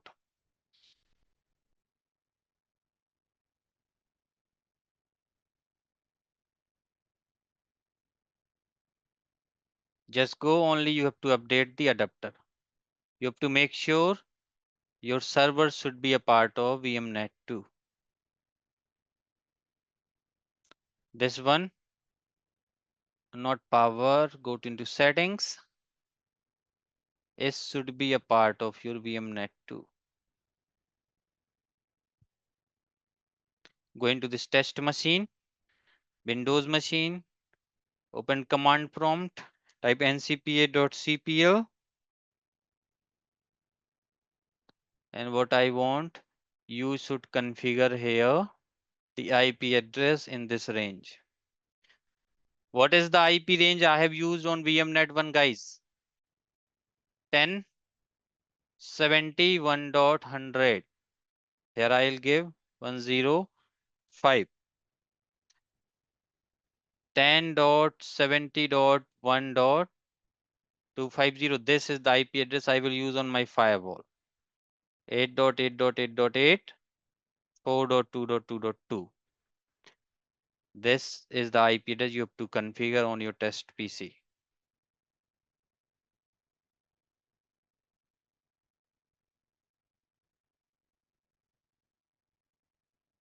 Your server, they are already configured. I type ipconfig. They have already configured with the IP address, default gateway, and everything. See, IP address is there, 1072.101. Type here route -n. Default gateway is also there, which is 1072.75, which is a wrong default gateway. So type here, if you will type su hyphen, you will get the root access. Password is root here. And if you will type nano etc network.conf, go here, and from here you can able to update their IP address if you want to. I want to update the default gateway. Gateway I wanted here 250. Control X. Yes. Enter. Init 0. Oh, init 0 will not work. Then type here reboot. Go here. Login VMware. VMware. Open terminal. Type su hyphen. Password is root. Nano. etc network.conf. Come on. etc network.conf. Hit enter. Go and change the IP address here, because here you have to configure 10.70.2.2 here. and the default gateway is 250. Control X. Yes, enter. Done. Reboot. You can see your server is came online again. Change the settings. SU. Become root here. Type fconfig. Say IP address has been updated. Route -n. Default gateway is also updated. Now it is pointing towards 1072.250, which is a firewall IP address which we are going to configure. And right now, if you will go here, if you will type 1072.101, you can see I'm getting the server. Web service is running. See, in 2 also I'm getting the server 1, right? So if you want to update that also you can able to update, because we have just installed the second server here as well. So this, let me just show you something. SU root nano slash war slash ww. What we have now here, index dot html. Go inside this and just change the server as 2.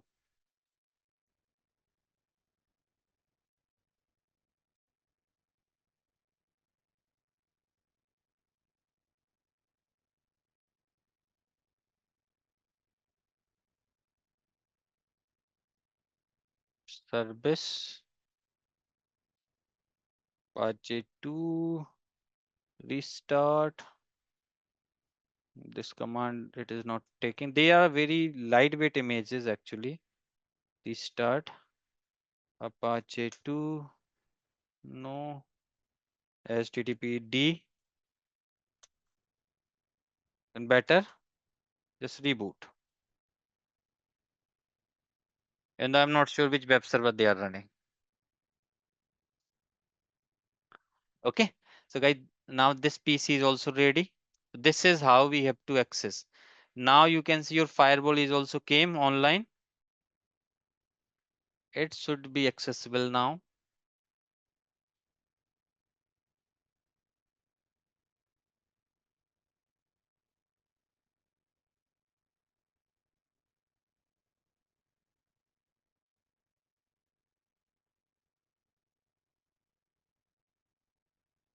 If I'm not able to access, then there might be some issue.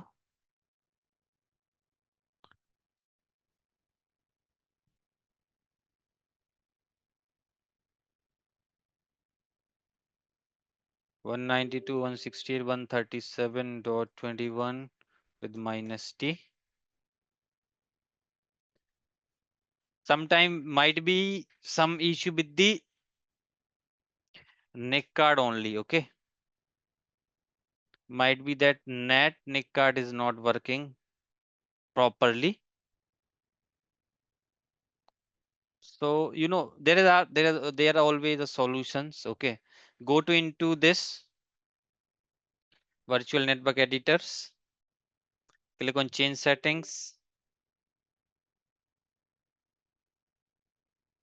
Because I'm also using this VMware 17 now, so might be that is creating some challenge. Go here, remove,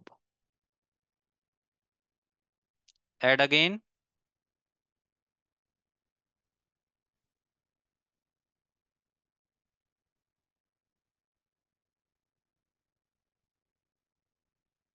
One 192.168.137.0,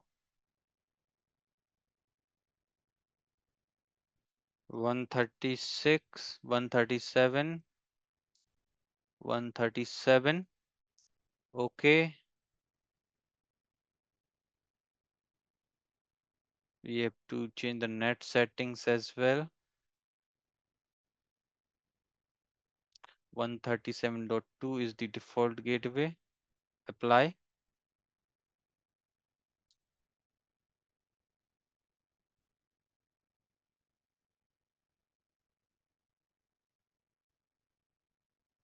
Okay.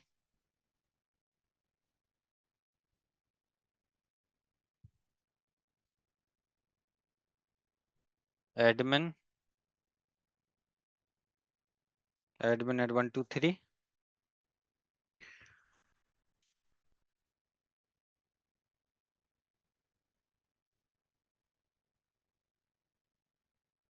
Ping host 192.168.137 dot. Ping is working this time. 2 is also reachable. Google.com is also reachable. Okay. So we did some small troubleshooting as well.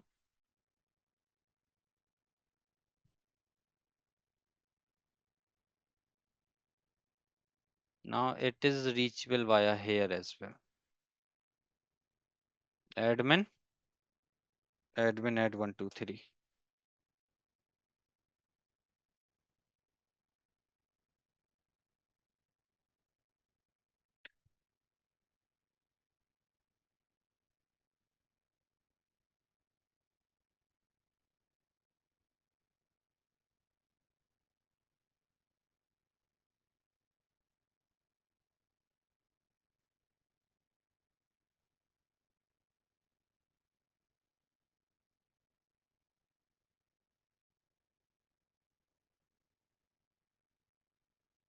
Okay. So this is how, guys, we have to create a lab in your Palo Alto firewall for this particular setup. License part we will activate from here.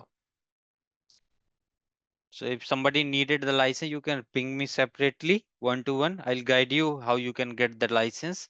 So I know somebody, he will give you the license of Palo Alto Firewall with 5 years validity. So you can able to utilize that one. Without license, 80% practicals will work. So you don't need to worry about it. Okay.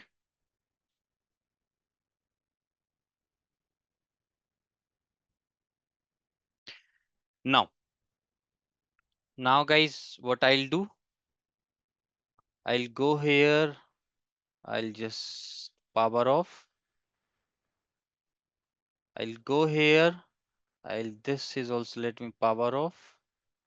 And Windows test PC also I will power off because I have a multiple test PC. You can see here. So I will not use these ones now. I will delete them right away. I don't want to add extra. So this is the one we have added. This is the one. These are three we have added. I'll delete all three. Done.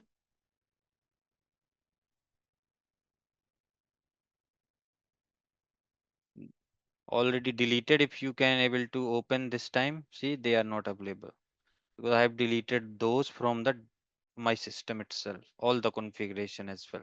Only this firewall I'll keep because this firewall also I have licensed. I've activated the license in some time. I will show you. It is just synchronizing the data. Now,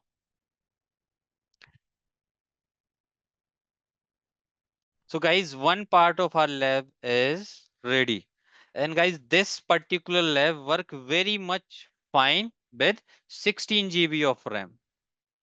If your system have a 16 GB RAM and if you have a SSD, it will work very good. So this is a one type of lab in your Palo Alto firewall. Now, let me just start the second lab, which is also we will create in this particular laptop only. We will install this EVNG. What? We will install this EVNG. How we can do that? So to build the lab in your laptop or to install the EVNG in your laptop, you need to download this particular folder and you have to make sure you will download when you will download this folder, you have to make sure you have downloaded these three files correctly. Do not try to download this EVNG software from the online website, because the online website, if you will go and type EVNG, if you will, you can able to download from this website as well, but I don't recommend. You can go and you can download from here. Free community version we have to download. Okay. Do not download those images. Just download from here, because I will use EEPCOM 501-19 version. In my system, I have already downloaded this one. Your file should be like this. When you will complete the download, you have to select this file and you have to right click and open. That's it.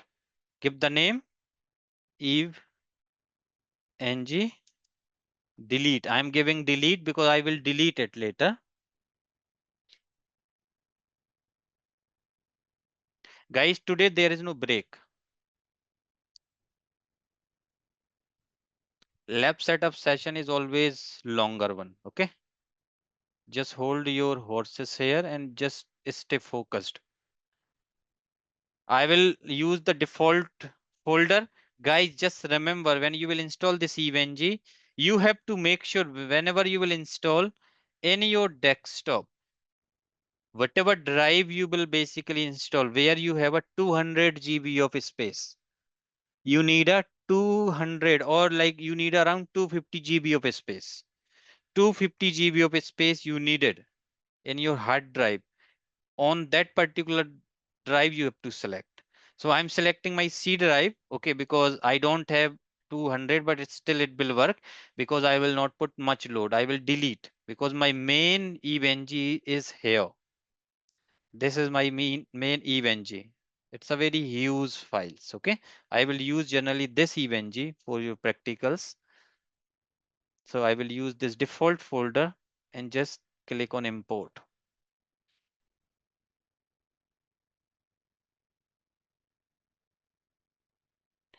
And now, where people used to make mistakes, when you used to download those particular files, see, first make one folder with this name in your laptop, make a folder with this name in your laptop, download this file separately. Once download will complete, place this file inside this folder in your laptop, then download this file, then download this file, and place all these three into this particular folder. And guys, if somebody wanted to use PNet, you can also use the PNet. PNet is also very nice. EVNG and PNet both are almost similar, but in PNet, some of the features, you will get some extra features which are not available on EVNG, but whatever we needed for Palo Alto Labs, everything is available in this EVNG. So I always prefer to use EVNG because all my topology is created on EVNG. Sometime when I used to import with PNet Lab, they will not work there. So that is the one challenge I have faced. I do have PNet here. See, PNet I do have, but I don't use much this PNet because I'm using this EVNG from starting. So I have a habit of using EVNG only. Now added virtual machine settings. Here guys, if you have a 16 GB of RAM, give around 14 GB. In case of 16 GB, give around 14 GB RAM. CPU 4 is fine. 60 GB. Here there is a hard disk of 60 GB, but we have to add one more extra hard disk of 200 GB. So select hard disk and add one extra hard disk of 200 GB.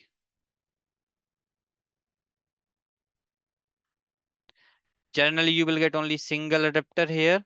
Add here couple of other adapters. At least add here minimum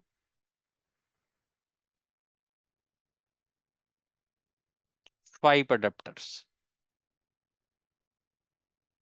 First one configure as a net, second one configure as bridge, third one configured as VMnet 1, then VMnet 2,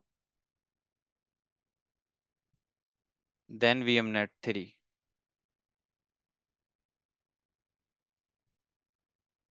Net, bridge, 1, 2, 3. Guys, in my laptop, I have enough RAM so I can go till 32 GB.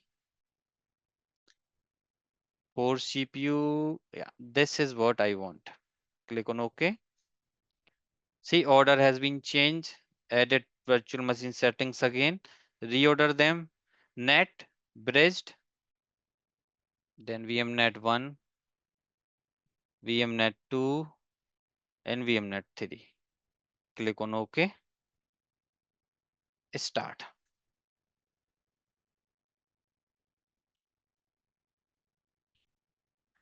I know, I think this GCP part today I will not able to complete, because once this EVNG installation will done, I'll upload the images and I'll show you the how we can import the topologies and other stuff. And also whatever we have done so far, I will try to explain the entire connectivity.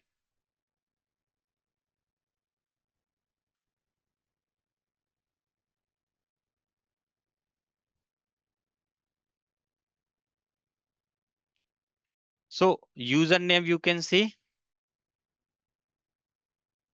Now remember one thing guys, when you will create EVNG, when you will install EVNG, if here you are getting any type of warning,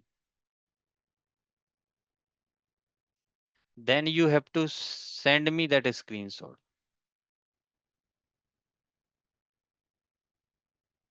Send me the snapshot in case of any warning.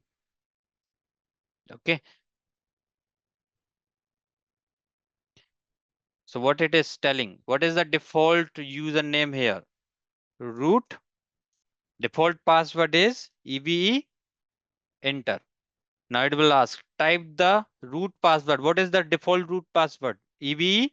So guys, when you will type here, you will not able to see anything. Just type EVE, press the tab button. So now you can see your OK is highlighted. Hit the enter button. Again type EVE, press the tab button. So OK is highlighted and enter OK. Type the host name evng 01. Press the tab button, click on OK.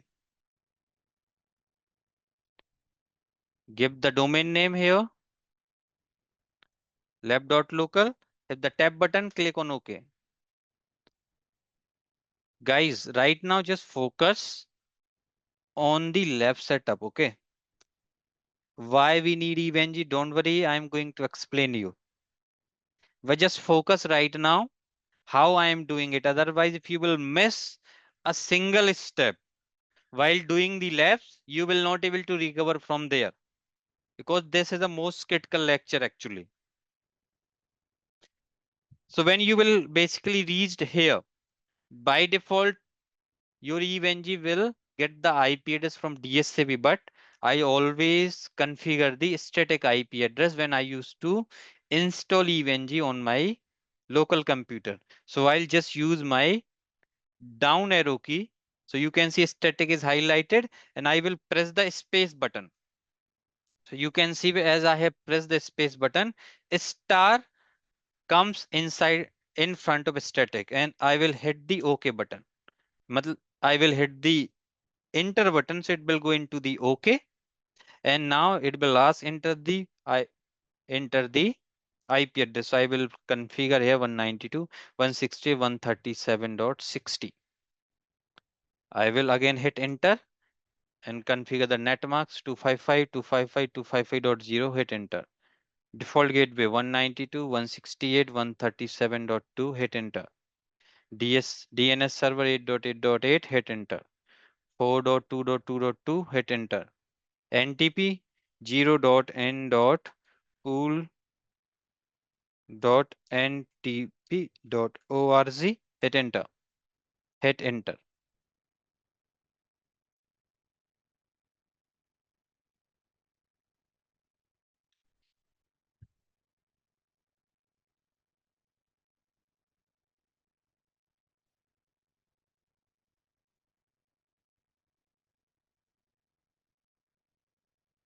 Now you can see my EVNG has been rebooted, and you can see it got the new host name. It has a new host name, and you can see the new IP address is also there. Now we don't need to log in again into the CLI. Okay, I'll directly go into my browser and I'll just type here HTTP. Just remember guys, we will access EVNG by using HTTP. Do not use here HTTPS. HTTPS you don't need. Just use here HTTP and access. Now,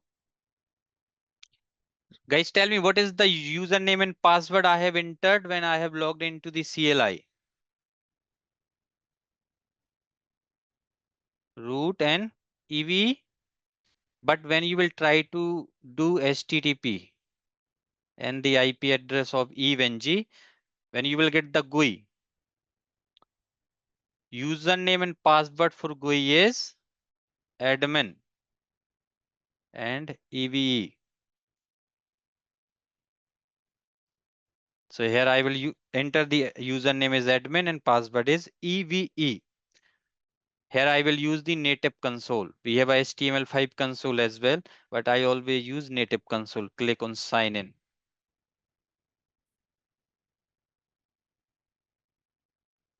Right, go and just create one folder here like labs, or you can give the name like Palo Alto labs.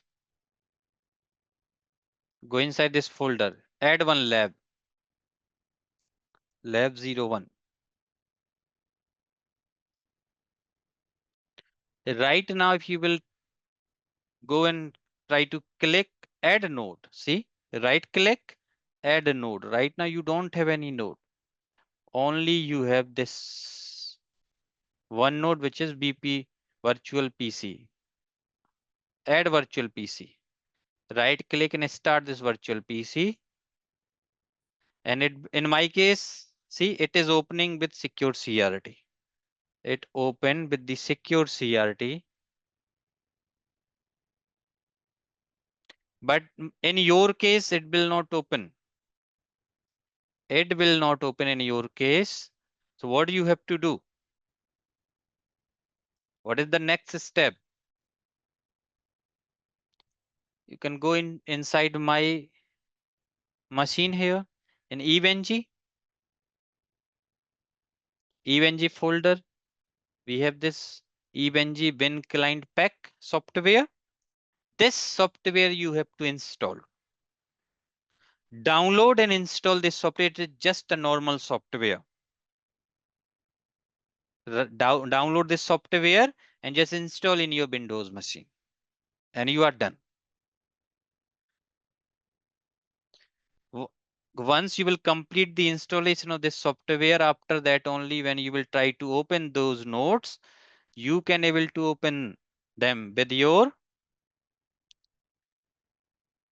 putty. In my case, because I have integrated my secure CRT, but right now I don't have any crack version of secure CRT.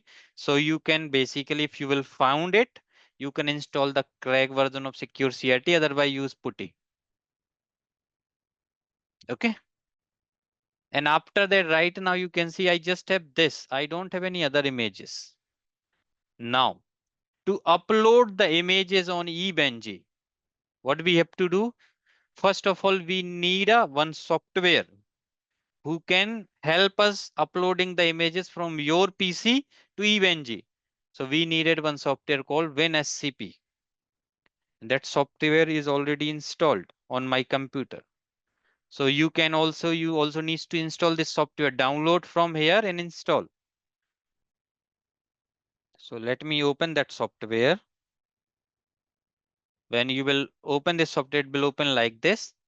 You can put the use IP address of your EVNG 192.168.137.60 username. So when you will try to log in from this software, you have to use the username which is root, and password is also which is EVE, even EVE password.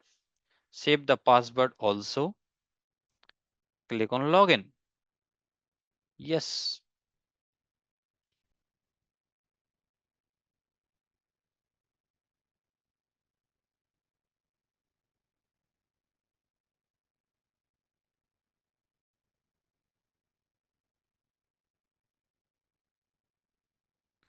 And you can see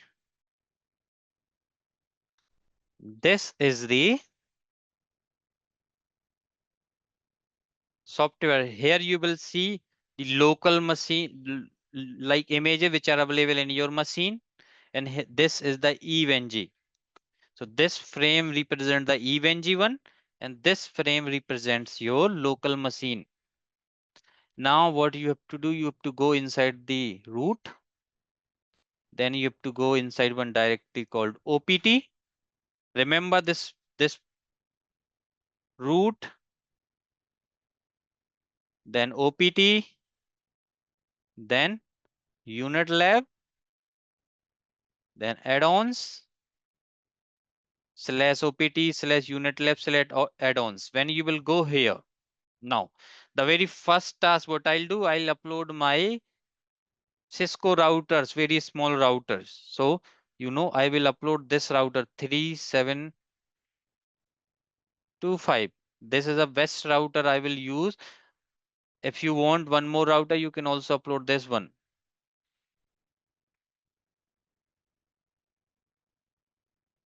Upload this router, go back,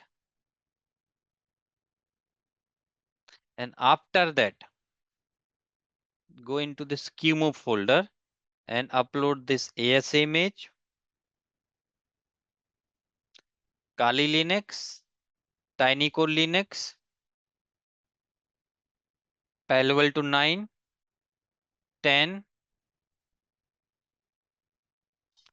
If you want 10.1.0 also you can upload, but I will recommend 10 is a very good image. Okay. Upload this VIOS routers, VIOS L2. This is router. This is again switch, and Windows 10 ENT. Those are the 8 images we have to upload. If you don't want to upload 9, you can use this one, 10. Like those are the images which we have to upload. Just select, drag and drop. Now your upload is started. Now guys, remember one thing. You have to follow some few things here when you will upload those images. Let me go to into the folder where those images is there. Now, see, let's take an example for AS image. I have this AS image starting with ASAV-917-1. Then inside this, we have a virtual.qcow2. So what I have uploaded, guys. If you have noticed, I have uploaded this folder and this image inside that folder, right? So I have uploaded this virtua.qcow2 with folder. And there is no multiple folders, like I have a ASA V917 and after that this image. And you have to also make sure you should have a similar step. You also needs to upload exactly similar in similar way, because when you will type here ASCV-917, then only my EVNG understand it's a ASA image, and where you will get all those images. So I will give you this link inside main software. We have this EVNG. So for EVNG related, everything is available inside here only. Go inside this EVNG images. Now, here you can see I have a images. Dimesys. Here you will get the DIMSys images, that router one. DIMSys image we have to upload inside the DIMSys folder. Kali Linux, TinyCode Linux, Palo Alto 901, Palo Alto 1101. So who has a good image, good RAM, you can use this 11. You can also use 901. Then I do have a ASAV which is in the TJET format. So what you will do? You have to basically first unzip it. So you will get the tar, then you have to unzip it again. So you can use one 7-zip folder, like 7-zip software to unzip this file because it's a tar file.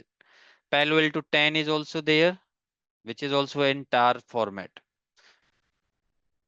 Then we have a Cisco routers, Cisco switch,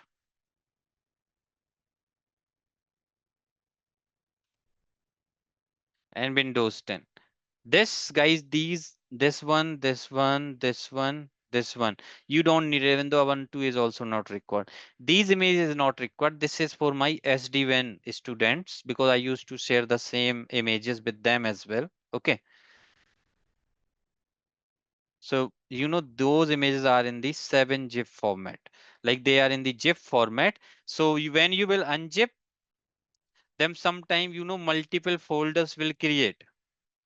So you have to make sure you have a proper folder, and inside this folder you have this virtua.qcout file. Like Palo Alto, proper folder, Palo Alto, all in a small, same format required, -901, then virtua.qcout. Palo Alto 10, Palo Alto all in a small, there is no space in the name, -10.0.0, then virtual.qcout. Exactly similar name you have to follow. Windows, bin 10, bin-10 ent, and the image name is sda.qcout. Just use this sda.qcout. Do not upload here Windows XP, Windows 7 or Windows 8 image. Just upload the same one. Okay, because other images, they are not useful. Linux tiny core. Okay, now. So when you will download those images, guys, remember one thing. Do not download, just go here and download all one in one go. No. What do you have to follow? Select this, download this completely. One single image first, because they are in the Google Drive. So first zipping will happen, and after that download will start. Sometime this file you will see down into the 2-zip format and all, right? Or you will basically see some naming has been changed in a backend of this particular image. Okay, so those just download single and unzip and properly give the name like this, like Palo Alto 1101. Inside this you have this file like virtua.qcout. Like see, zipped. See, now this image is downloaded like this. Let me just show you. See, because during the download those type of problems will occur. That's why. And I think this image download will take around 8 minutes. Oh, that is fine. So now one more thing I see. If you need images for everything, then I'll give you this link in the schema folder. If you want to practice other solutions, like you can see multiple ASA firewall images there. If you want to practice Barracuda is there, Big IP is there, Cisco ACB. From here you will get the Cisco image. Use this Cisco 9.1.6 is also very good. This one 9.1.9, no, not 16. Do not use 16. Okay, I think they have removed the old one. Okay, then you can use 16, or just you can download from my place. Don't write these ones. See, there's no license. You will not get any license. Okay. First of all, it's just a license, just a trap here. Then we have your Squice is there, Firepower is there. Where is my Palo Alto? Palo Alto is also always come at last. 48 images is also there. So this is a one place for all images. Linux is there. Palo Alto you can download from here.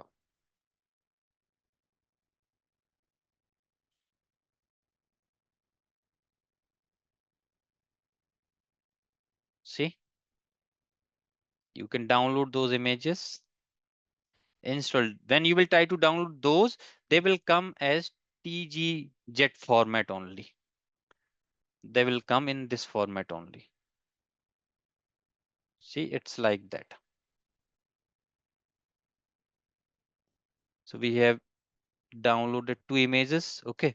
Now guys, do one thing. Now let's take a break for 10 minutes. Meanwhile, this upload is going on and also this download is happening. Okay. So in 10 minutes, this download will also complete, and after that we will go for next. Okay, so guys, though that but those particular links I will share, that's not a problem. I will share after the lecture only. Now let me just see. Upload status. Upload is done. I have uploaded all the images and you can see, just guys observe here something. I have uploaded AS image. I have a folder, and inside this folder I have an image with this name, virtua.qcow2. I have a Kali Linux folder, Linux-Kali. Then I have an image which is virtual.qcow2. See the full name, Linux-Kali, Linux-tinycore 11. Then I have a file which is virtua.qcow2. Palo Alto 9 virtua.qcow2. Palo Alto 10 virtua.qcow2. See folder.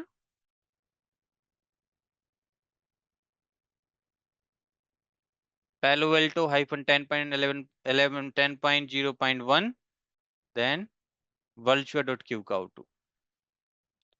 VIOS router. We have a virtua.q. Don't worry about these ones. Virtua.qcow2. L2. We have a this image.qcow2 and virtua.qcow2. Windows 10 SDA.qcow2. You have to make sure your images should be in this particular format. If you have a like ASAV, that one folder, inside that there is one more folder, then you have inside those that folder you have this image, then this is a wrong thing.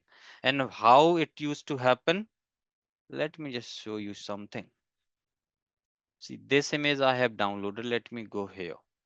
See this is the one I have downloaded. Let me just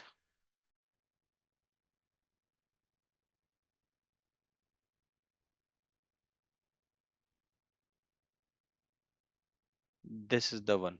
This is the one I have downloaded, right? So it will download it like this. Go and just use this 7-zip software and extract inside this.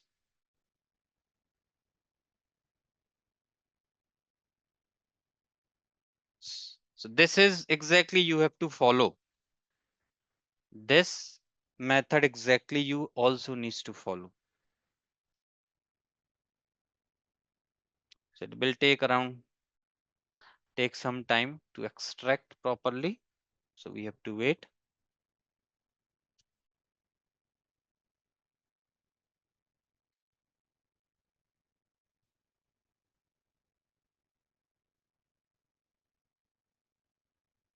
Meanwhile, this extract is going on. Let me do one more thing. I'll go back here. I'll go inside my test PC and servers, and you can see here I have those servers, and this Windows, see Windows img.zip is already there. Okay, and that server one I will zip and I will upload here only. This Windows 7 I can remove, not needed at all. Go back. There is no enough space on the disk. I think I don't have much space. That is the reason it may fail. Okay, because of the space issue, I don't have much space on my system. So let me just delete, otherwise it will create a challenge for me.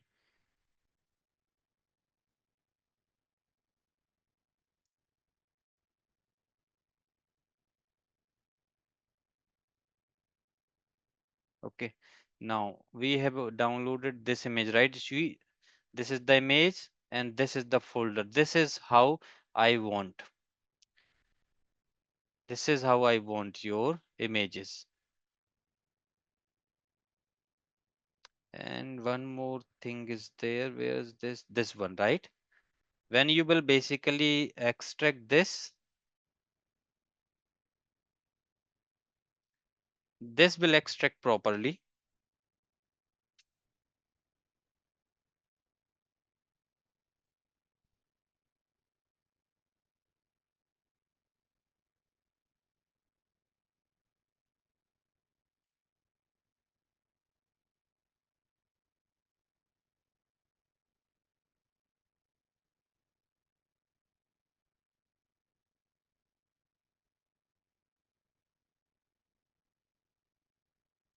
I'm getting this issue because of my C drive is full.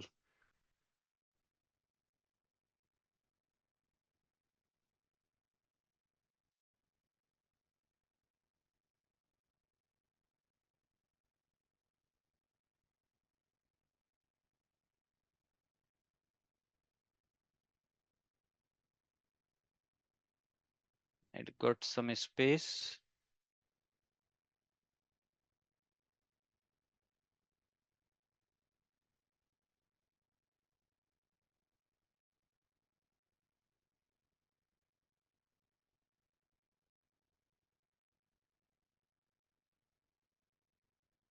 So when you will download like this in tar format, because tar format is good.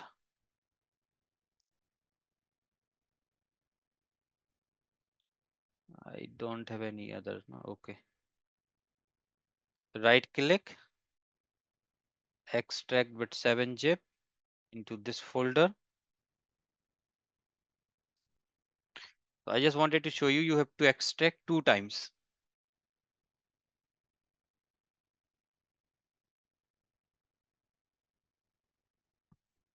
Oh, again, I get the issue.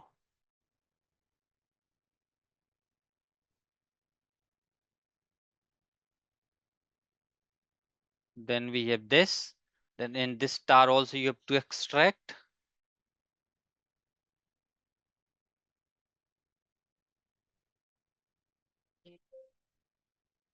The archive is corrupted. Okay, I think this file is got corrupted. I think while downloading, that is the reason.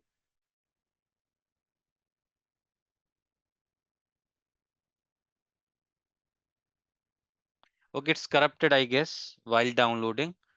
But in your case, what you can do, you can download it properly. Okay, just download one by one. I'll I'll highly recommend you can download the images from here because all are in TZ format. And I am also thinking to do the same thing for here. For my images, what I'll do for EVNG ones, most of them I have on the tar format only, but some of them I have kept it like this. So what I'll do, I will just remove some of them, and what I'll kept it in the tar format or in the zip format. So when we will download those files, you will not see any changes. Okay, they will come like that only. Okay, and once you will complete the upload of those images,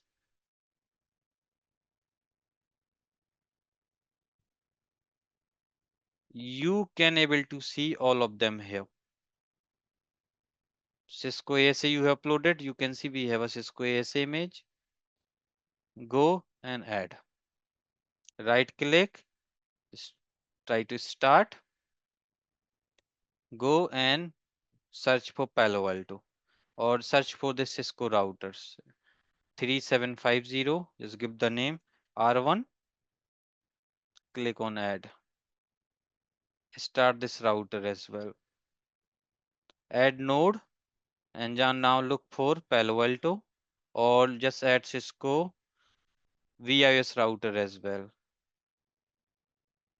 Now add one more, the Cisco VIS switch. Now add other nodes, look for Palo Alto and Linux is also there. Just select your Tinyco Linux or Kali. I'll just select Tinyco right now. Kali is not needed for now. Palo Alto. I will select here Palo Alto 10. 10 is very much stable and I always change the RAM here 8192. And interfaces I used to change 8. This is the change you have to do with your Palo Alto. Now go and add your Windows, which is this one, Windows 10. If you want, you can see this particular plug. You can use this plug for connecting.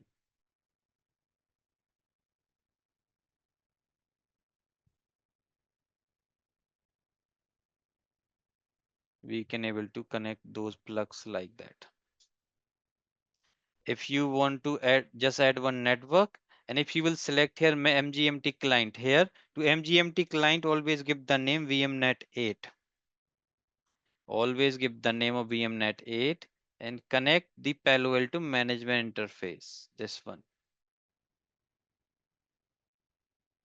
Start your Palo Alto.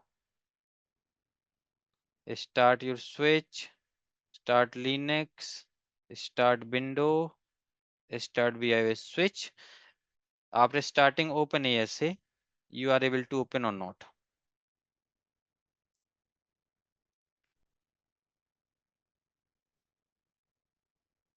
See, you can able to open it, right? You have to make sure you will get the login prompt.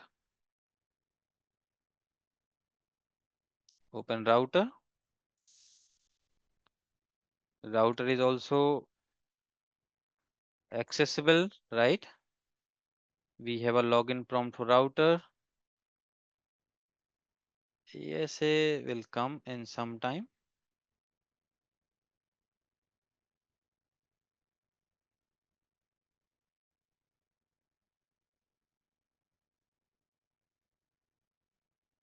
See, we have a ASA. Enable.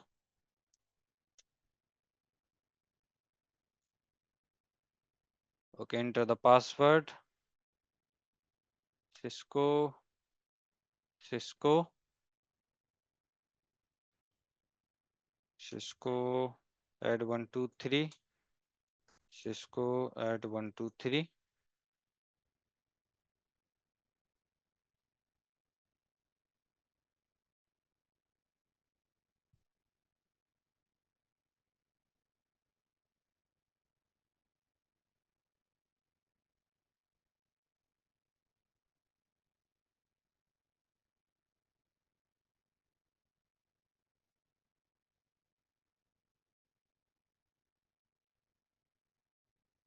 Three consecutive repeatable sequential ASCII character for password is not allowed. So what I can configure then? Palo Alto 123 exclamatory mask. Palo Alto 123.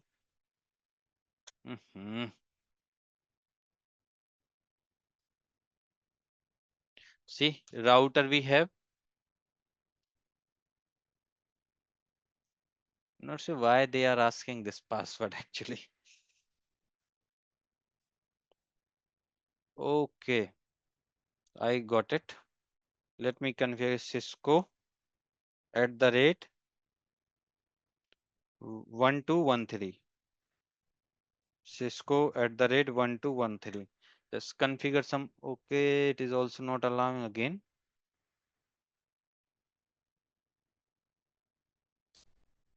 Palo Alto @1213 Palo Alto @13. Okay, some complex password is asking. Now you can see we have a ASA, we have a router. This IOC router is also, if you can able to get the, we have the CLIX, which means this router is also working fine. This Linux, it will open with Ultra VNC. See, this particular Linux machine is also working fine. Open Windows machine. Windows is also working fine. It is, we can able to open. Switch. Switch is also accessible. Palo Alto. Palo Alto is also accessible. Login. Admin. Password is also admin. Admin. Admin. It is giving you this incorrect. So we have to wait. See, when Palo Alto giving you this incorrect, you have to wait at least 5 to 10 minutes. Once you will start the Palo Alto, wait for at least 5 to 10 minutes, then only enter username and password, it will work. Okay, if your all your devices, they are working fine like this, which means you have done the correct job. You have done the correct job. Okay. So don't worry guys, this Palo Alto will be also accessible. Okay. So let me just go and I can just stop all the nodes, go into this more action. From here you can start all nodes, stop all nodes. If you want to remove the previous configuration, you can click on wipe all nodes. All the previous configuration will be removed. If you want to delete all of them, you can select like this and you can just delete selected. It will delete all your nodes. Delete this cloud as well. Done. Now close this lab. Let me delete this lab as well, not needed. Let me also delete this folder, not needed. Now guys, what do you have to do? See, you don't need to create the topologies by yourself. First of all, I am the one who will provide you the topologies. So you know all the lab topology you will get from my side. What do you have to do? You can go into your EVNG and we have this option, import option. Click on import. Even though here also I have the same topologies, you can select.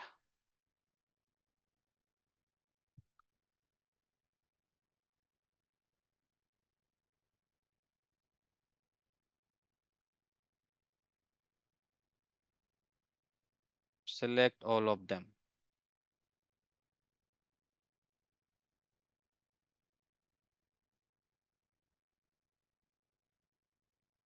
Open. Upload all. Success. Refresh. Now you can see you have all the image. Now select this one. Delete this one. Select this one. Delete this one. Not needed at all. OSPF, ASA, Aruba not required. Just delete all of them.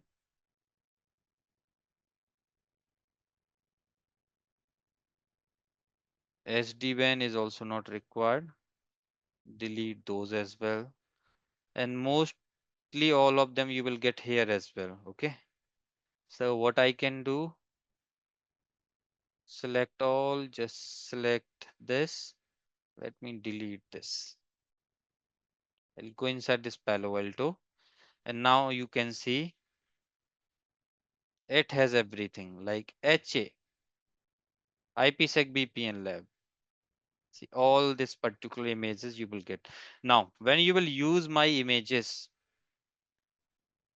what do you have to do? You have to, when you are using, let's say this topology you are using first time, just wipe all nodes and after this just use. Close this. Let me just tell you which lab topology I am going to use in the next lecture, which is this one. Static route path monitoring. This particular topology I will use. So when you will use this, click on wipe all nodes and after that just start those nodes one by one.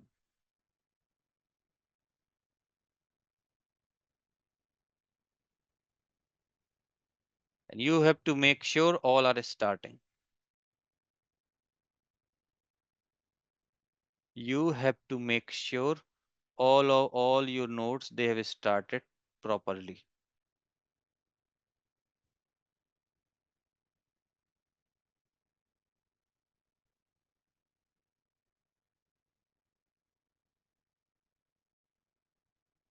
Open Palo Alto. See, you will get it from here after some time. Windows machine, it's booting up. You will get these are the routers, so you will get the routers as well. You have to make sure they've started and you are able to open in the secure CRT. Just test this part. Just test this part after importing those images.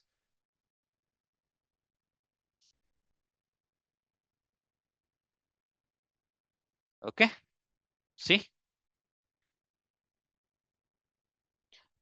I got the login prompt for all the routers. My Windows machine is, it will come in some time. And my Palo Alto is also starting. The services and backend you can see the default IP at 192.168.1.1 on each 0 by 0, right? It is starting all those daemons. Those are the daemons, guys. See Windows image come online. Okay. So this is how, guys, now you don't need to create anything. You will get those topologies and they are plug and play. All the connectivity is already there. You don't need to do anything because I have set up my NIC card like this. All of my labs you will get connected automatically. Those labs will got connection automatically. Now you can see I have this management cloud. So your Palo Alto 5 gets connected automatically with my VMnet 8. How it gets connected? Now let's try to understand that because this is the most important part. So first we will try to understand with regards to this particular setup. Okay, because I left over our discussion here. So now what I can do, I'll go into my this Palo Alto. I right click settings and let me just take a snip.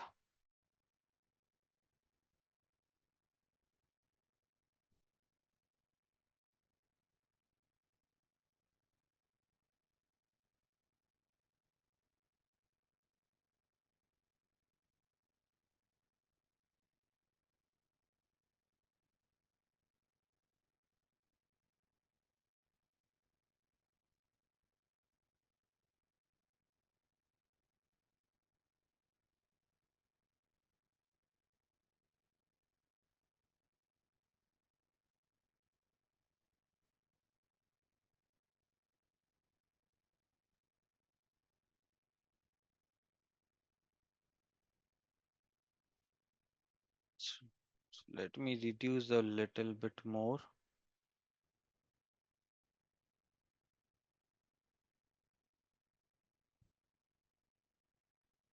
Okay, now guys, in your Palo Alto Firewall, how many interfaces we are having? Those are the NIC cards we are having, right? And those are the NIC cards who is representing your interfaces. So your first NIC card is representing the management interface, M0Y0 in your Palo Alto Firewall. And tell me one thing, what is net?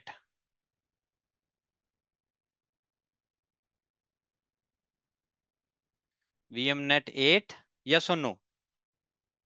Your net adapter is a VMnet 8, yes or no, guys?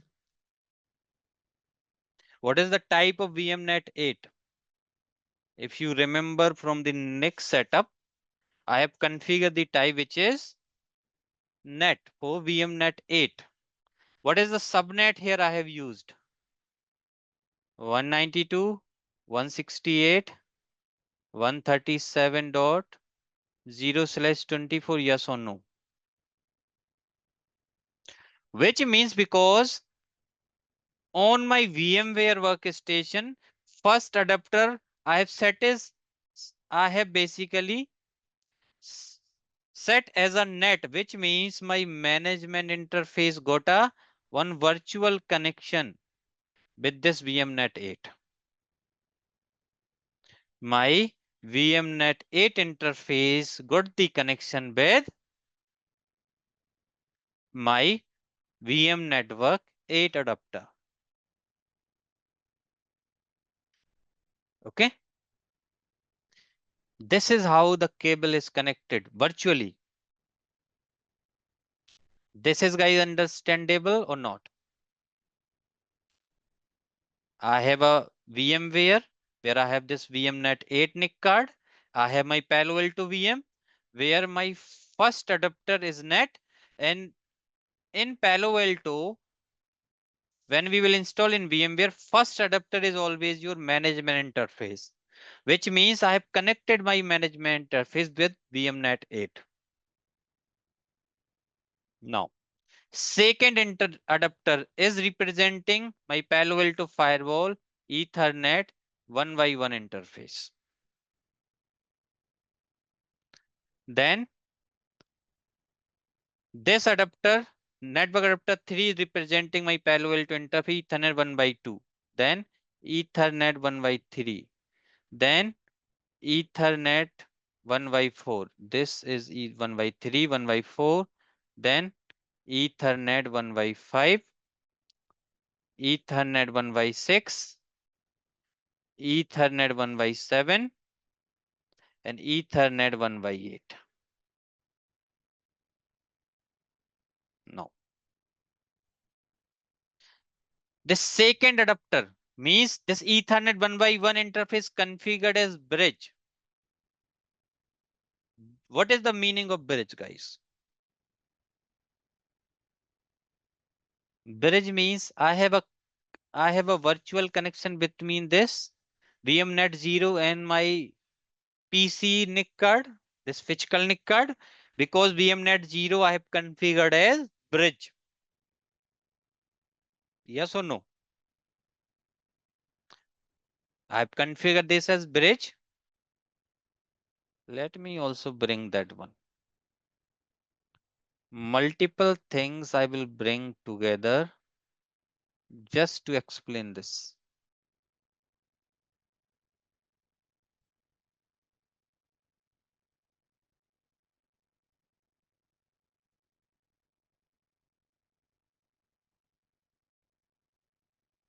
See, VMnet 0 bridge means Intel Ethernet connection.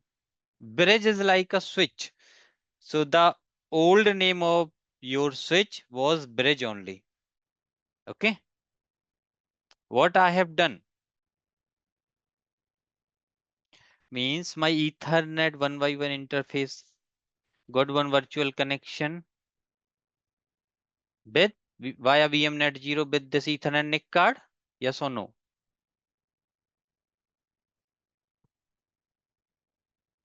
And this interface I will configure as a outside interface, this Ethernet 1x1.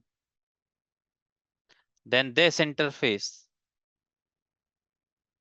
this network adapter 3 is my VMnet 1 representing my Ethernet 1x2 interface, which means this interface has a virtual connection with this NIC card, yes or no? Then my VMnet 2 representing Ethernet 1x3, which is this one. It has a connectivity with this NIC card. Then Ethernet 4 representing this VMnet 3. Like this, I have connected my Palo Alto Firewall, which is hosted on my VMware Workstation with the VMware NIC cards. Now, guys, when I have installed my Windows test PC, I have kept that machine on VMnet 0, which means I have created one connection of my test PC with this VMnet 1. And I have kept that server on VMnet 2.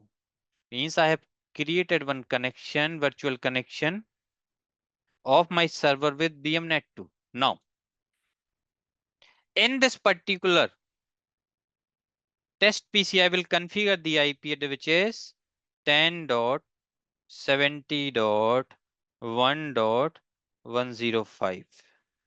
And I'll configure the default gateway, which is 10.70.1.250. And that IP address on this interface I'll configure 10.1.1.250. Sorry, not on this one, not on this interface. Come on this interface 10.1.1. Okay, I have habit of 10.1.1. series 10.70.1.250. And on my VM Ethernet 1x3, I'll configure 10.70.2.250. On this server, IP address is 10.70.2.101 and default gateway is 10.70.2.250. Now guys, let's try to understand the packet flow.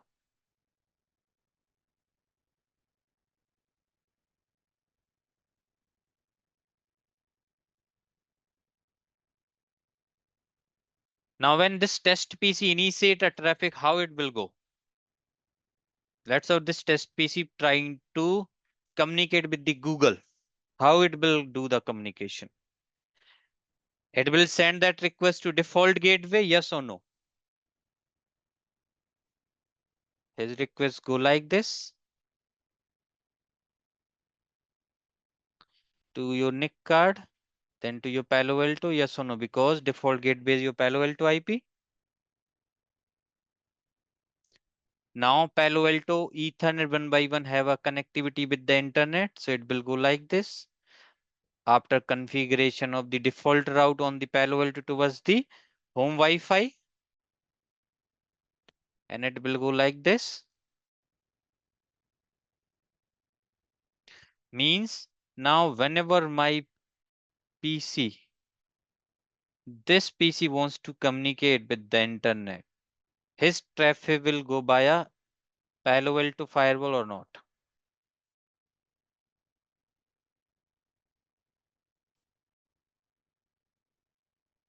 And are you able to understand those connections? Guys, are you able to understand those connection or not? Because see, connection is simple, right? Because it's virtual, right? So I have to go like that only. There is no cables. Otherwise, I've been shown you the cables as well, right? There is no cable. Now, let's suppose now this test PC wants to communicate with this server. What is the traffic flow in that case?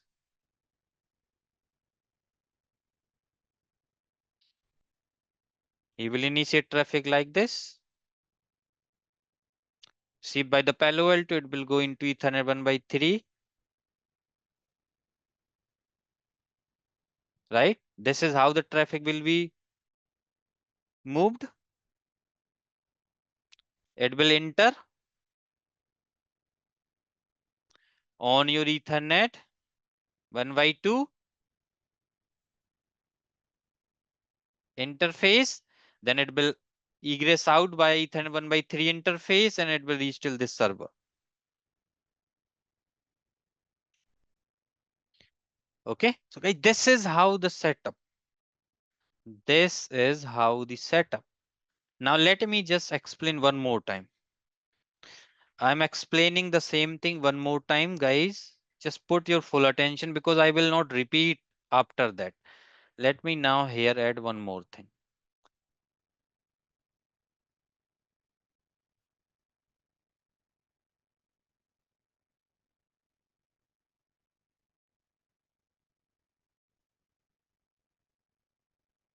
Because after that, I have to also explain you the EVNG topology.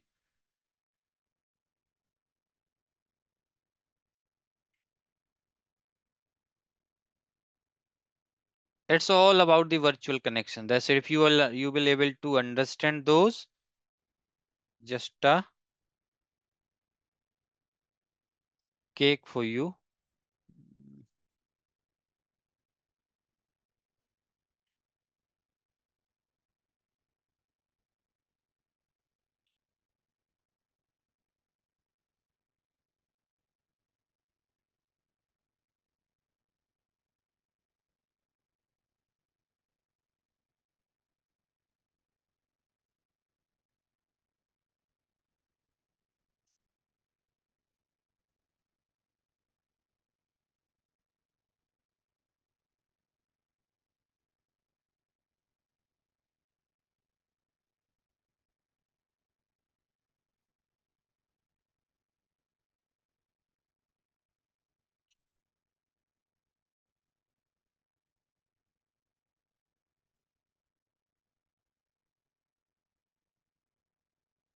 Okay. Now, let me create a mapping here. My first adapter is representing management interface.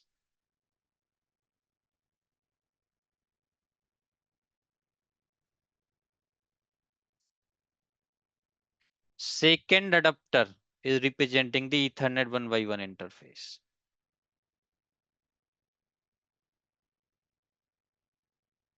Ethernet 1 by 2.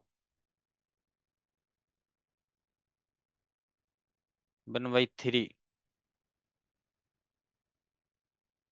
1 by 4. 1 by 5. 1 by 6. 1 by 7. 1 by 8. And 1 by 9.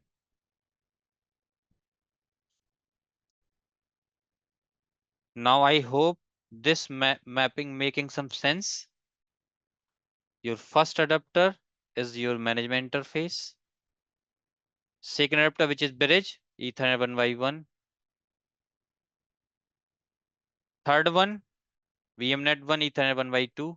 VMnet 2, Ethernet 1 by 3. VMnet 3, Ethernet 1 by 4. VMnet 4, Ethernet 1 by 5. Then 6, 7, 8, 9 like this. This is how the mapping is.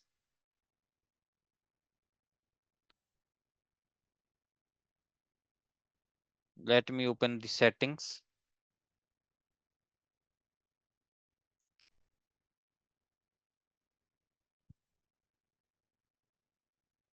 This one, your management interface. This one, Ethernet 1 by 1.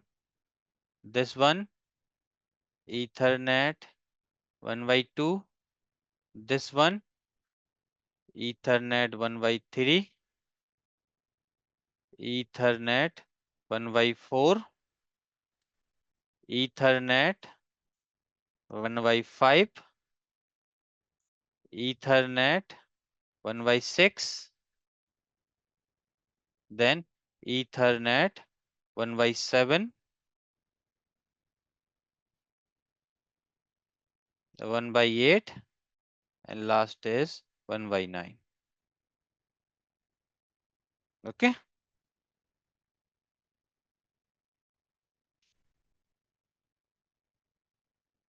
Got it? So guys, this mapping, are you able to understand how my Palo Alto Firewall interface is mapped with my VMware NIC cards which we have created? Just tell me this thing first. Everyone able to get those things in your mind or not?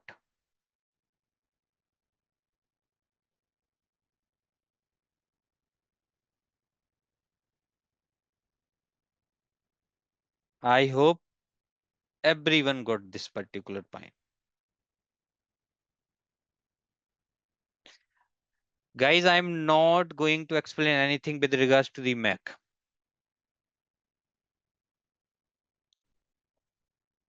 Nothing with regards to the Mac, everything with the Windows only.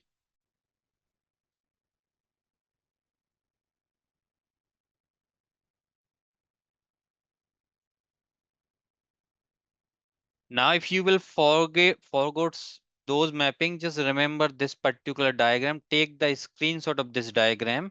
Remember it. Now again, I'll go back here.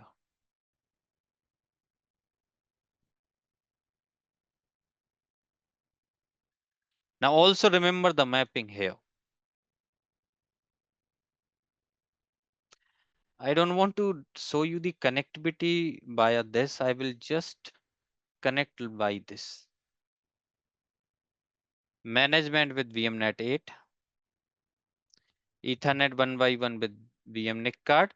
And further via my physical NIC card, then via with my home router.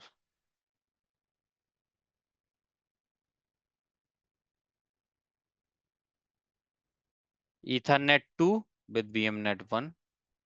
Ethernet 3 with VMnet 2. Ethernet 4 with VMnet 3. Like this, I have a connectivity.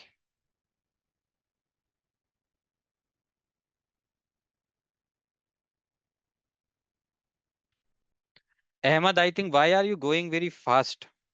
Did I mention here anything like inside outside DMZ? I am not going to configure any interfaces today. So do not go very fast. If you know how the connectivity is, then just stay. All those things I'm going to cover. I will not. So guys, generally try. I always used to avoid those type of questions as well in the chat if they are not making any sense at the moment. Might because I used to have a plan to cover those topics in your future classes. So those type of questions I always used to ignore. Okay. Now, so guys, this part is clear how the connectivity is with regards to your Palo Alto VM and also the test PCs. If this is clear, then tell me, then I can move further.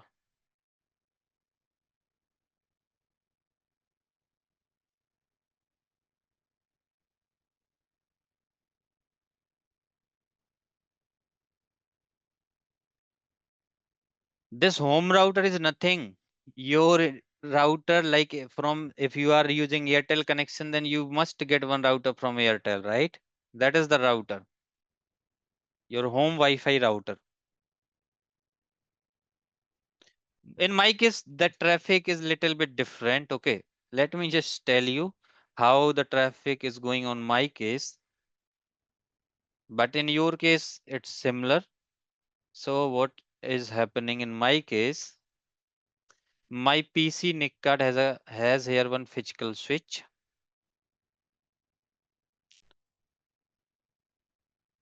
Okay, and this switch further have a connectivity with my home router. Then this home router has a connectivity with the ISP. So this is the flow in my case, but in most of the cases you have here your home router directly, because I'm using multiple PCs, multiple servers for connecting. So that's why I used to have one physical switch here. Okay, now let's try to understand EVNG, guys.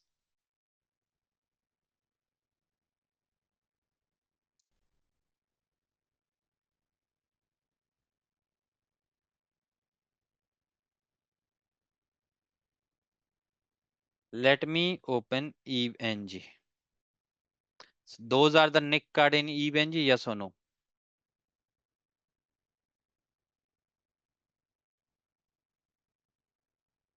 Only those are the few NIC cards we are having in EVNG, because most of the people they don't able to understand the EVNG NIC card.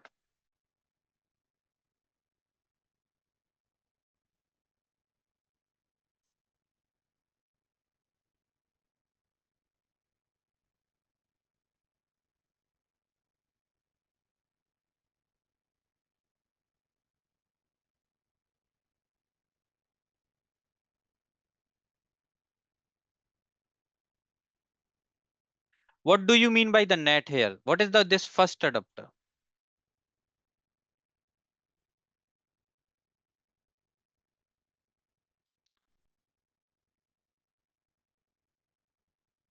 VMNet 8, yes or no? This is bridge.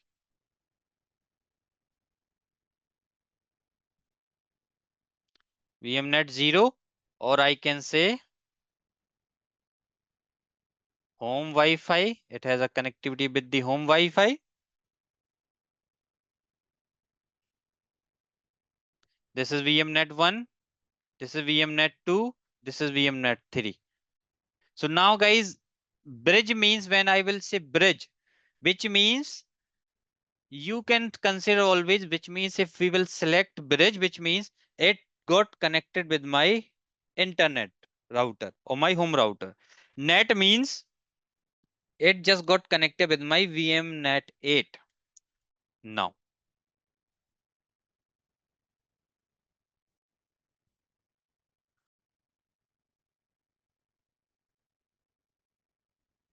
when you will add those clouds,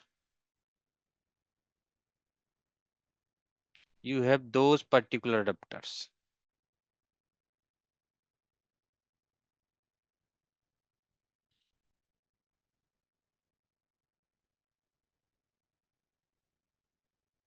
So EVNG is also offers 9 clouds.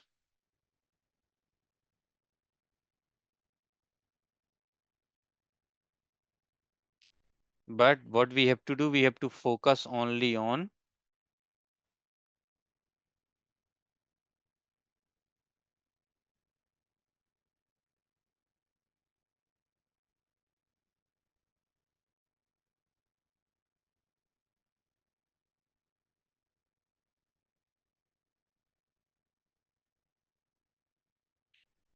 net means VMNet 8. Yes or no, right? And if you will connect any of your machine, any of your node here in EVNG, like I did, why I have kept management? Because I have selected this cloud 0. Even though if I will not use this topology, oh, my node are they have started, that is the reason.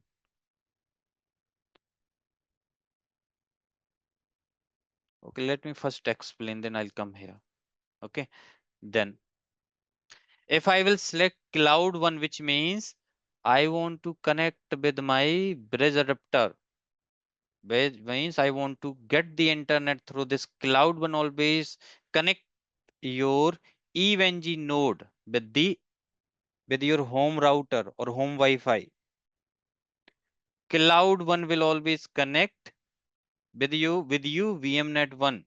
Let's suppose you have hosted one PC, one Windows 10. Let's say you have hosted this Windows 10 ENT, this Windows machine in EVNG. This is an EVNG, and you have just done the connection with one of the cloud, and the cloud is cloud 2, which means you have connected with VMnet 01. And let's suppose you are also having one test PC, which you are running directly in your VMware, having IP address 10.70.1.105, which means somehow you have also done the connection with your machine which you are running on VMware and a machine which you are running on EVNG. They are connected. Now in this machine, if you will configure the IP address into this subnet, like 106, they can able to communicate with each other because they have just got connected. Virtually, there is a virtual connection is created now. Only you have to select a proper cloud. If you will select cloud 2, which means we have connected with VMnet 1. If you have selected cloud 3, which means you have connected with VMnet 2. When you will select cloud 4, which means you have connected with VMnet 3. That is the meaning of those particular clouds in your EVNG. Now tell me one thing, guys. I'll do one thing here, one very small stuff. Let me just show you one thing, then we will move. See, by default, you can see this firewall got the IP address 192.168.137.130. Why? Because it has a connectivity with my VMnet 8. See, via management cloud 0. Now I'm stopping here. All my topology, let me just stop here.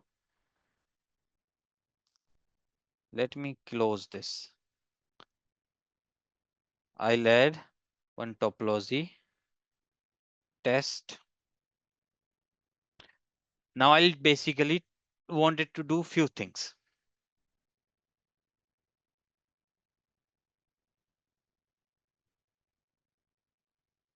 I will add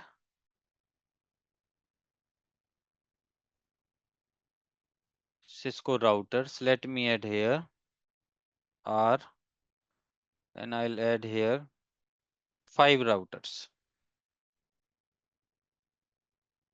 R1, R2, R3, R4, and R5. Now, tell me one thing, guys. This R1, I want to connect with management with my VMnet 8. Which cloud I can select here?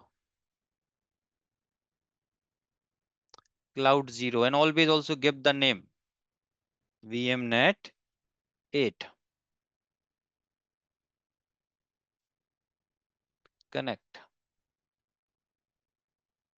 This router R2, I want to connect with the internet. Which cloud I can select? Cloud 1. Give the name ISP. We are getting the internet connection. This router I want to connect with my machine which I am running on VMnet 1, like my Windows machine. I will select here cloud 2 and I'll give the name VMnet 01.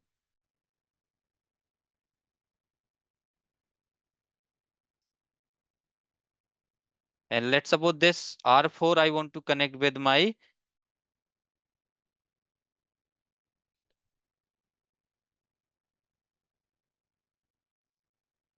VMnet 2. Generally, I will use this VMnet 2 for the DMG segment.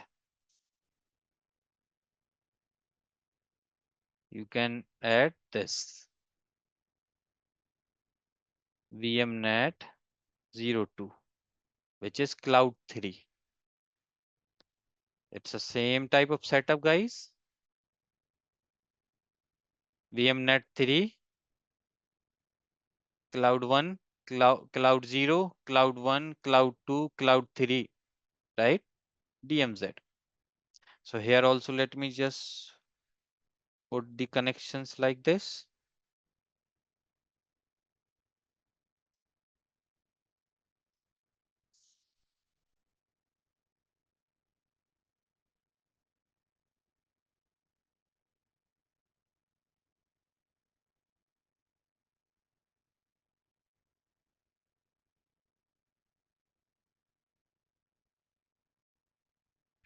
So guys, hope you have understood how the EVNG NIC cards getting connected.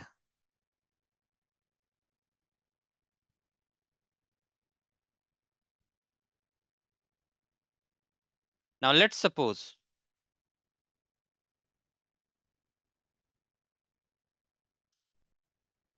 you may ask one more thing. What is this bridge? What is this bridge? Bridge means if I want to connect multiple router, let's suppose I have this router. I have one more router. If I want to connect these routers together and I want to keep them into the same segment, then I can use bridge like this. Now this means this bridge means it is not, it has nothing to do with your those type of NIC cards, those NIC cards which we have in your VMware, those NIC cards. It has nothing to do with that. Those cloud, nothing to do with that. Those NIC cards means this is for direct connecting into the event itself. Now let me add one Palo Alto firewall.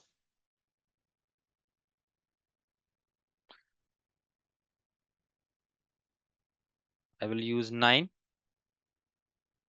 8 interfaces. 8192 is the RAM size. Click on OK. Now, guys, tell me one thing. I want to connect this Palo Alto with the management network, which is my VMnet 8. So which network I should select here? Which cloud? Cloud 0. And you can also always put here M0 by 0 to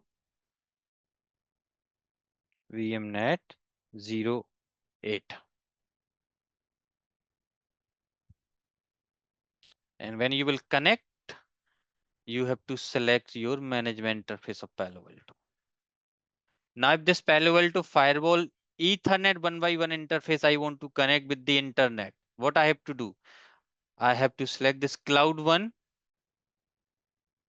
ISP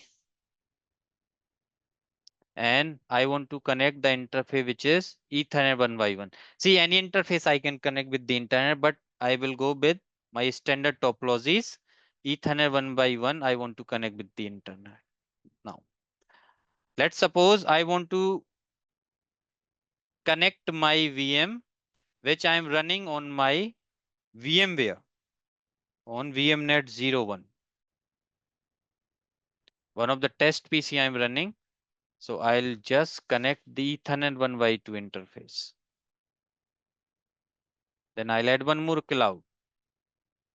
This is for management, internet, VMnet 1. This is VMnet 2. Cloud 3. And I'll connect this here with Ethernet 1x3. Now I can just put the name because Ethernet 1x1 for connecting with the internet. So means I can call this interface as outside interface or untrust interface. This interface is connecting with my test PC with my LAN network. So I can call this as an inside interface or as a trust interface. Here I have my servers. So this interface I can call it as DMZ. And this is obviously the management one. This is how, guys, we will utilize those clouds for connecting our EVNG nodes with the internet, with your external VMs which we are running in our EVNG, or the external VMs which we are running on the VMware. Means now EVNG nodes can able to connect with your VMware nodes as well by with the help of those clouds. Okay. Now one more thing, I'll go here.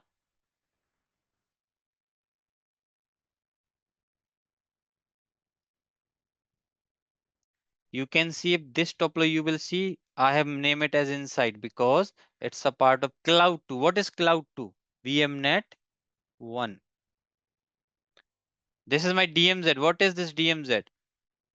Cloud 3, which is your VMnet 2. This is my bridge or with home Wi-Fi, which is your cloud 1. This is management interface of Palo Alto, which is with your VMnet 8. And guys, this is the setup as I have mentioned.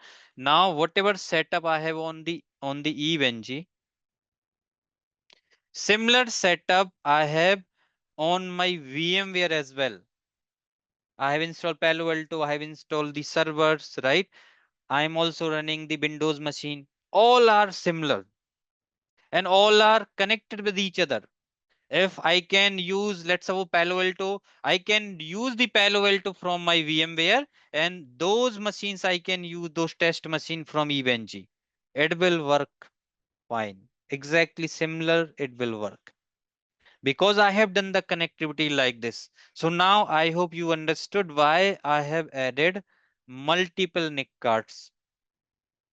Don't worry with the IP subnets, okay? Because I was basically previously I was following this particular series. So that is the reason you will see 10.1.1.250, 10.220/24 those.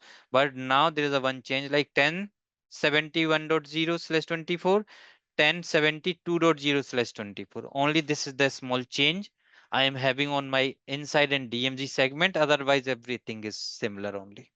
So those changes I will do when I will use those particular labs.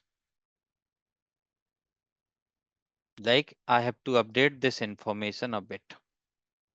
Here I have to put 70. Here also I have to put 70. Because of this changes I have to done because of my panorama practicals, because panorama lab little bit big.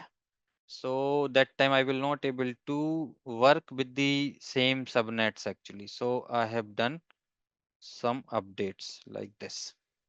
So this is what those are the changes I have to do, and you can also do it your end. Okay, it's a very small thing. You can able to do it. Otherwise, everything looks similar only. Okay, so guys, this is how we have to do the lab setup on EVNG. You have to upload the images properly. Now, images, links, all the softwares, topology, everything I'll share today only after this session.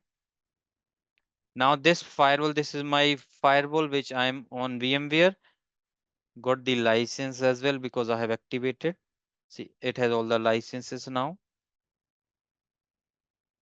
Okay, it has all the licenses now. So I will use this firewall for doing most of my practicals.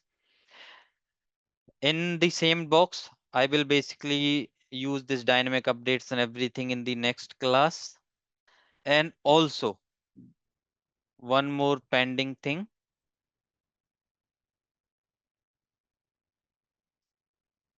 Now, what y- you have to do who is not having a good laptop? So now you guys needs to build the lab on GCP, which is Google Cloud Platforms. So tomorrow, what I'll do tomorrow when I'll start the class, I will start with your GCP only. I will start with the GCP setup. Once your GCP setup is over, we will basically continue rest of the topics. Okay. So uh, don't worry, this CLI script also I'll share. So VMware Workstation is done, Palo Alto OBA image is done, EVNG also done, GCP is pending. So we will do this GCP part tomorrow.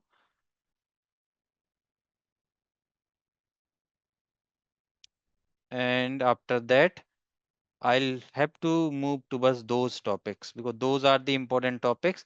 They will not take too much time. So I like in tomorrow, I'll able to complete your GCP and also those topics where I have to cover your license, dynamic updates, software updates. Once this part will complete, we will move towards your security zones, interface types, type mode deployment. Here I will cover your inside, outside, what is my lab setup and everything.